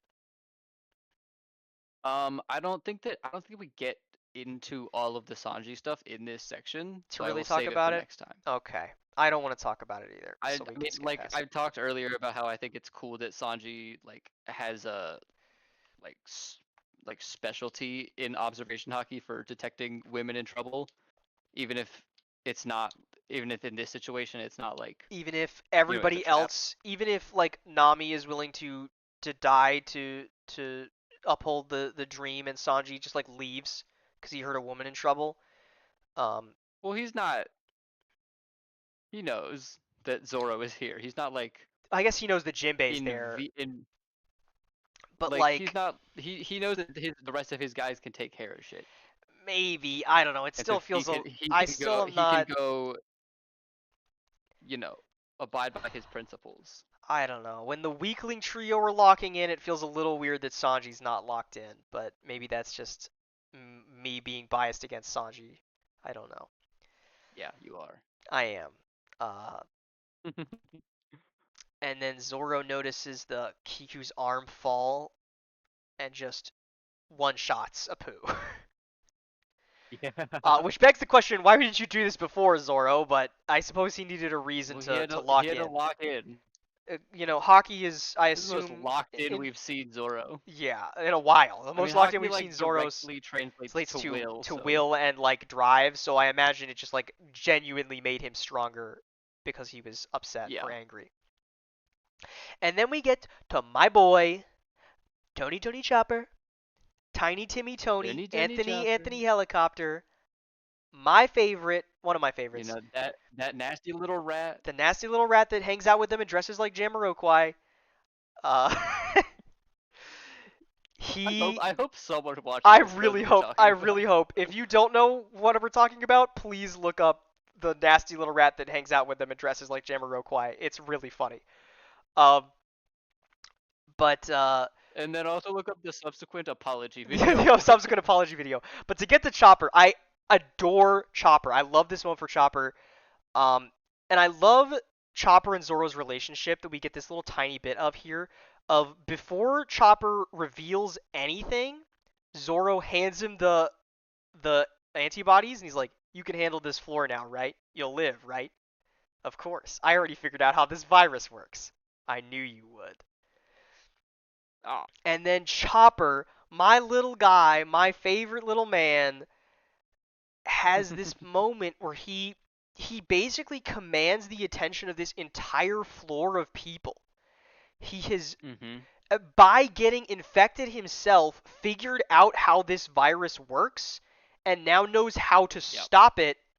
And all he needs is enough time to make more antibodies to cure everyone. Uh-huh. And this is a moment, once again, similar to Sanji. Sanji's whole code about if somebody is hungry, I feed them. In this Yeah. moment, Chopper has a similar thing where he's like, if somebody is sick, I will heal them. I do not Yeah. care if Like you're these are I do not care if you're a there are beast pirate, allies a and also samurai, beast anybody. pirates here. Anybody who has been infected, I will heal. I do not care. Right. And I love, love, love, love, love Chopper. And I love, and like you think about, as I was saying with Nami and Usopp, you think about like back in pre-time skip when Chopper was so unsure of himself and unconfident that Mhm. like he could barely defeat, you know, one of Wapple's subordinates by himself. Yeah, one of Waffle's goons. He couldn't, he could barely beat Mr. Four and Miss Merry Christmas with Usopp's help. He couldn't Mhm. handle one CP9 member without going into monster mode and losing all control. And now, here he is, 2 years later, so confident in himself and his abilities that he's commanding the attention of an entire floor, thousands of combatants. I love Uh-huh. it. I love that It's little great. reindeer. I love it. I love seeing the weakling trio get to be so meaning something now. Yeah. Um, I also love Marco's little assertion. He's like, "What are you guys doing on this floor? You're bigger deals than this. We need you fighting the big guys. I gotta Yeah. get you guys up there." I just think He's it's such a dad he's in he this he part. is a real dad. He's like the uncle you Especially with like see the glasses. the glasses. He's He like like he the he looks like a dad. yeah. He's got the like Yeah. uncle you see once every 3 years energy. Yeah. He's got that kind of vibe. I don't know. It's really fun. I really like Marco. Um, we Um already talked about this yeah, going up. Kaido I also love the way that he's yeah, able to Kaido picks help up Chopper Onigashima. doctoring, which is Yeah, cool. like and with this like incredible way that he has like mastered his fruit, Yeah, to being able create to like like fire that burns but does not like burn the skin. It's like warm enough to stop the yeah. cold. It's super cool. Um, I can't believe that Oda made one of his named attacks Phoenix Fire Pyre Apple. apple. He's a pineapple. Come on, Oda. Come on, Oda. Um, moving a little further. Uh, I'm gonna skip past most of these like setups for who the Straw Hats are gonna fight, except for the Jinbei one, because this one has a great moment Huh? where Who's Who uh calls him have a little pride, former warlord of the sea, and Jinbei responds, "I'd prefer my more prestigious title, helmsman of the Straw Hat Crew." I love Jinbei, man. Yeah. Jinbei is so wonderful. And I love it's not even Knight of the Sea or First Son of the Sea. The prestigious title is the Helmsman of the Straw Hat Crew, a title he has held Yeah. for an hour at most, officially. You Yeah. know, and I Officially, yeah. I love it. I love it so very much. Mhm. And I'm so excited to see him fight Who's Who, even though I don't really care too much about this character. Uh-huh. And then we move into Oh man. the Ace flashback with Yamato. Uh-huh. Um, there was a pirate who came here to kill his father. named Portgas Ace. Where do I even start? I'm gonna let him point on this one because I don't know where to start. Uh, I know where I want to start. We'll start around here. Doesn't matter that someone this powerful isn't the captain. I want to settle this. I'm Yamato. I've been sitting around bored anyway. I'll be your opponent. And as they're fighting, I guess, Ace gets the understanding that Yamato hates Kaido, his father. And Ace says Mhm. something really interesting. He says a line that I really love. You can't choose your father, Yamato. So you hate your old man that much? Forget about the cuffs. Why do you let him chain your heart too? Mhm. And there it is again. Yamato is. Ace. You go? Oh, I was gonna say Ace is also chained That is by true. the will of his father. By the will of his father. Because he hasn't been. I mean, he also, I think, unlike some of the like Marco we see in this section, I think Ace does sort of get shackled by Whitebeard as well. But in this case, he's not Mhm. become Whitebeard's son yet. Um, but Yamato has been freed by Kozuki Oden, but is shackled by Kaido, Right. unable to fully be free and to be like Kozuki Oden, to be Kozuki Mhm. Oden, not even just like Kozuki Oden, because Kaido holds a shackle over his heart. Right. And I love the way that Ace brings this out of him. Mhm. I also think it's interesting. He says you can't choose your father, and then ends up choosing his own father, which is sort of Yeah. tragic. God, it's so. I hate that Oda is making us learn more Uh. about Ace because it makes me so much more upset that he's Right. dead, man. It's Every so single heartbreaking. thing that we learn about Ace makes it so much sadder that he's dead. And then, after this speech from Ace, he says, I wish I could leave too. I want to sail out to the sea and go on adventures. I want to live as free as Odin did. That's the spirit, Yamato. And then they start drinking and having a good time. And Mhm. I love the And childlike wonder that Yamato has. yeah. Um, as he's asking about, like, oh, who are these, like, what are the big pirates? Who's making names for themselves? And Ace, he goes off like, oh, there's this like Cavan something guy. There's a Kid, Law, Beshi, me, of course. But the toughest one of them all won't be setting sail for a few years yet. My little brother. He's gonna be massive. Trust me. How many times are you gonna mention your brother? As many times as I want. It's all true. Ugh. He believes so Oh much man. in Luffy, man. And he never would show it to anybody, but he Yeah. shows it to Yamato. That's the thing that's so interesting to me. Like he wouldn't show this side of himself to Luffy ever Mhm. because Luffy's his There's crybaby little just so brother. much But to pride he had in him. everybody else, when Luffy is not there, there is nobody that talks higher of Luffy than Ace did. Yeah. He did it with Jimbei in the prison. He did it probably all the time with the Whitebeard To pirates. Whitebeard. Yeah, with all the time with He did them. it with To Yamato, Yamato. To Tama. to Tama, to everybody that Ace ever talked to. The things he would mention is how great his little brother was going to be once he sets sail in a few years. Yeah. And it's just, ugh, God, Oh, why why is he did he have to dead? Why die? is he dead, man? Why is he dead? I mean, I know why he had to I die, know but why he had to oh, die, it but just it hurt. sucks. And then, Marco thinks back on Ace too. Mhm.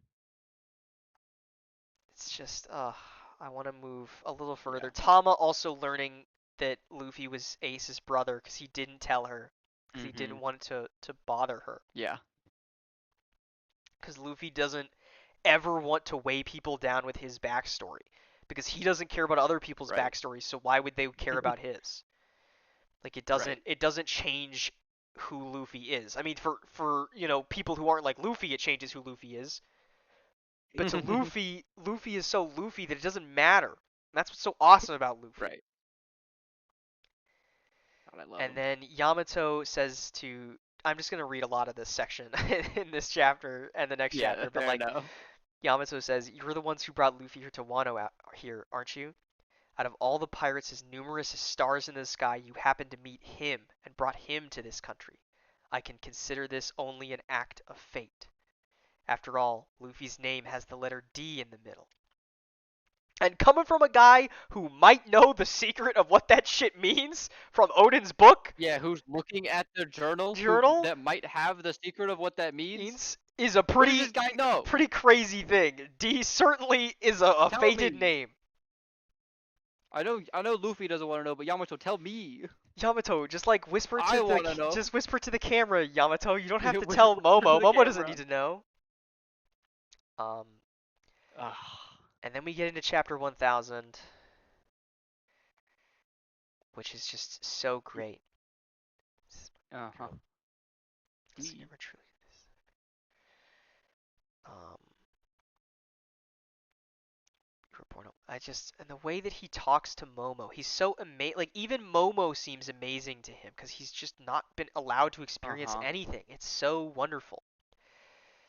Right. And then And then we get Yamato comes back this to, moment. you run wipe your chip, weren't you? You went to Rogers. They said that in the future, over 20 years later, the new world here would be overrun by young, powerful new pirates, be cut between Law and Kid and Killer. And that's happening now. I believe that Ace was the first and foremost among them. But when he died, I remembered something. Shoot, that was a slip of the tongue. I wasn't supposed to say that. You didn't hear that. Forget about it. Anyway, don't laugh at that. Me and Sabo won't allow it. Fuck, dude. Dude. He doesn't even know Sabo's alive, man. Right? And He doesn't even he know. still says it. Still says only me and Sabo were allowed to laugh at his dream. That's the end of my little brother's dream. Sure, when Luffy first said it, we laughed, but that's okay. Nobody else can laugh. We believe in him. I really think he can make it happen. And that's why, Ace, I'm not going to laugh at him. Those are the words the king of the pirates spoke. Words that stunned Oden. In the journal of Kozuki Oden, there was a great man who said the same thing. Of course I wouldn't laugh at him. Your brother is incredible. I love this fucking story. I adore this story. You know what's even more tragic? What's another tragedy of this? Look at how Ace reacts to hearing about Roger without knowing it's Roger. Yeah. A great man, If huh? That's if good to hear. Ace could have met his father the way that his father actually was, not just the way that the world treated Ace because of his father, he would not feel the same way about Roger that he No. does. They would be best pals. You know? Right? They would be so wonderful together. Ugh. Uh, Um, do I want to? I don't know how I want to order this. Um, get into it, I'm whatever it gonna. is. You know what? I'm gonna get into it. I want to talk about, and this is gonna get into some of my personal stake in the story emotionally Uh-huh. of viewing Yamato as a surrogate for the reader. Mhm. In the Yamato is this character who has, I mean, we don't know a lot about Yamato's backstory other than he wanted to be Kozuki Oden and then has been chained for 20 years and abused by Kaido, right? We don't know a lot about the Mhm. details. I imagine we may learn some of them. But through all that, he read the story of Kozuki Oden and Whitebeard and Goldie Roger, and that Mhm. story giving this hope in spite of these awful, horrible circumstances. And to me, I picture, One Piece is a story, the maybe one of the biggest stories in the world, one of the most read stories in the world, and the countless, unimaginable, untold amounts of happiness and sadness and tragedy in the lives of all the different people who have read One Piece, and seeing that hope manifested in the story and how when Ace dies, that hope seems to be burned up for Yamato, but he Mhm. knows that there is still one person carrying that hope and carrying that everything that I think I can at least say, I myself have felt, and I'm sure an unimaginable amount of other people who have read One Piece, all of that, the pain in real life and all these other things, and how it all can rest on the shoulders of Monkey D. Luffy. This man who will Yeah. do anything to achieve this dream that we don't even know, face against odds so insurmountable and unfathomable that it makes any real world struggles feel so small. And Mhm. yet, getting a little ahead of myself just to the very end, he will do anything because he's the man who will be king of the fucking pirates. I, I don't know. I Yeah. Yeah, dude. I fucking love this shit, man. And it genuinely, this shit fucking means something to me. And I imagine Uh-huh. for many of you, whoever you are out there, if you've made it this far into this video, that this shit means something to you. Yeah. I fucking love Monkey D. Luffy. That's a lot of really what I have to say. Is that especially with maybe getting a little personal of like this past since we've been reading Wano has been a lot of like slightly it's been tough for me in some areas in real life, like outside of this silly little podcast we do. Mhm. And Luffy and this story has been this rock in my life that I have been able to lean on and look at Luffy growing and being this character who is willing to push against a threat as big as Kaido. I don't know. I mean, it Mhm. might maybe it's silly to say it out loud, but it makes me feel like I can do that, you know? I I I get it, dude. And I'm sure there are an It's not. untold I mean, amount it of people feels who it have read feels silly. it sounds silly to say out loud, but it's incredibly real, and I cannot Uh-huh. believe this story is able to convey this kind of emotion. It really Mhm. is just I don't know, it's beautiful. I don't have much more to say on it other than that, I think. Yeah. Oh, um I guess to close out the plot Yeah. after that is the really cool moment that I love of Luffy and Kid and Zoro and Killer and Law stanced up against Kaido and Big Mom, and Big Mom and Kaido are Mhm. going on this whole tirade about this kid, this straw hat. Do you know what he said to me? He said he was gonna be king of the pirates. Oh yeah, he's got he talks big. He even destroyed my castle. You owe me an apology. As he walks right past both of them Right past them. to check on Kinemon. Are Uh-huh. you alright, Kinemon? I'm sorry it took me so long. As he looks on all the I scabbards who have been beaten to a pulp. decimated. Alas, when I pass on, I have nothing to show Lord Odin but my shame. Will you put Wano on your back? Of course I will. It's my friend's country. And then And then Kaido readies an attack, Kaido readies an attack. and Traffy Luffy saves them. commands Traffy. Commands Even if Traffy. Traffy, even if Traffy, it will in the next chapter be like, Oh, I was I gonna was do that gonna do anyway. it anyway. He followed the king of the pirates in that moment. Uh huh. And Luffy dodges the attack. Gear 3. Gum Gum. And then we flash back to all these scenes over the last couple hundred chapters of this story that's all been building to this These fight with this Kaido. years of storytelling. Years and years and years of story. Raizo is alive and well. We would never sell a comrade to an enemy. I want to defeat Kaido. We crossed through time to arrive here from the Wano of 20 years ago. The friendly oddball of Abisu Town shall make the final grand journey. The fire of rebellion still burns. The sparks have not gone out.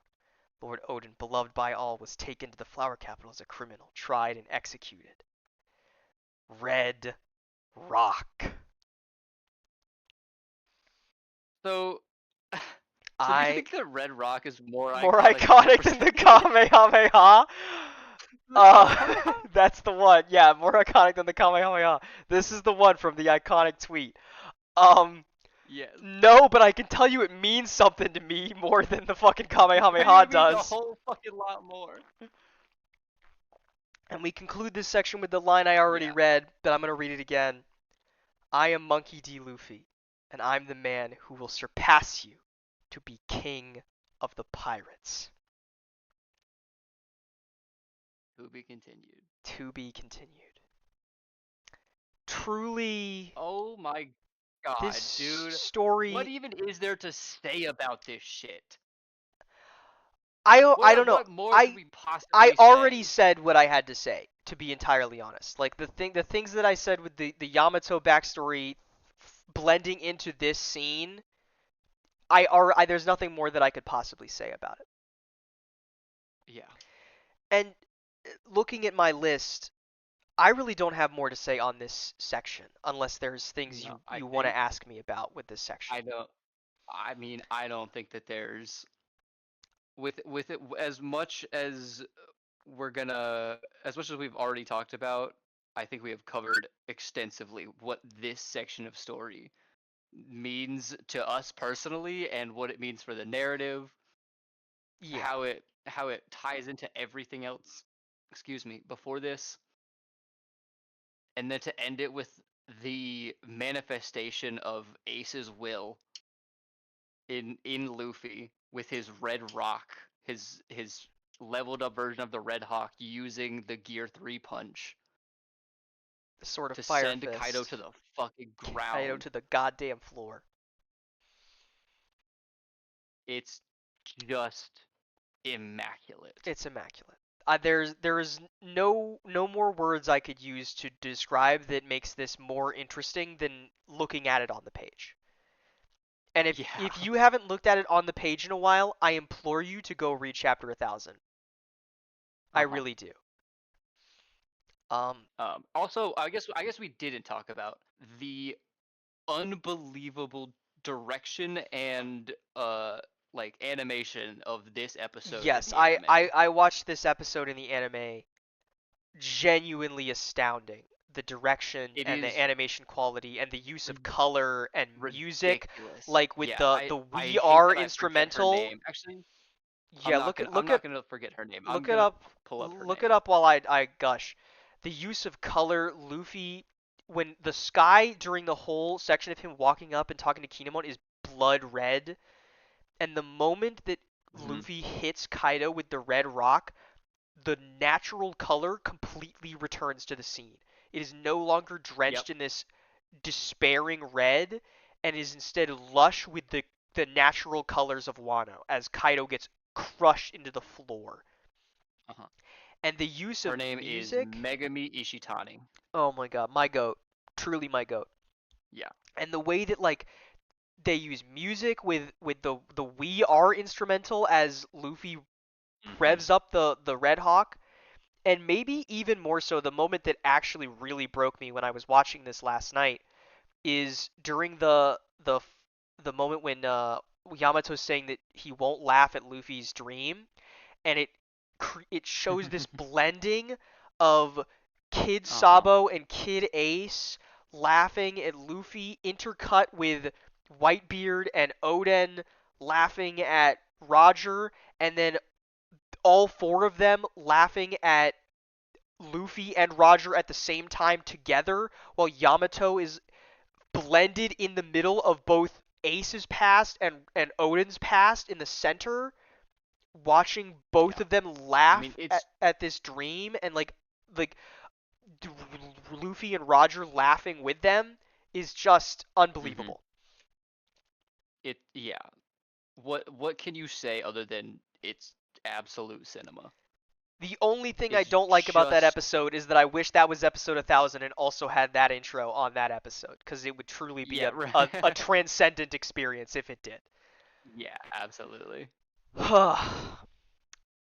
I think with all of that With all of said, that said, brief plug time. If you've made it to the end of this, One Piece probably means something to you, so you should like the video so yeah. other people that One Hey, Piece means we something to should see these. we cried on camera. That's gotta be worth a like That's got to be worth a like or a comment or or a maybe even a comment. bell. If you want to call us little babies for crying on camera about a silly pirate manga, leave a comment. Leave a comment If and you then want to go say read from anything else, chapter 1 to 1000 in a couple months and see what happens to yeah, you, huh? yeah, yeah. See, I challenge you not to cry on screen. Talking about big hypothetical commenter. How about you cry on What do you know? camera? Yeah. Let's see you not cry on camera talking about the most beautiful thing you've ever seen in your goddamn life. Anywho's, I don't want to keep the plugs too long on an episode this long. Thank you so much for sitting through this. If you've Thank sat you through so this much for whole watching this this. whole video, I really do appreciate it because this shit means something to me. And with that all Hmm. said, cheers. Cheers.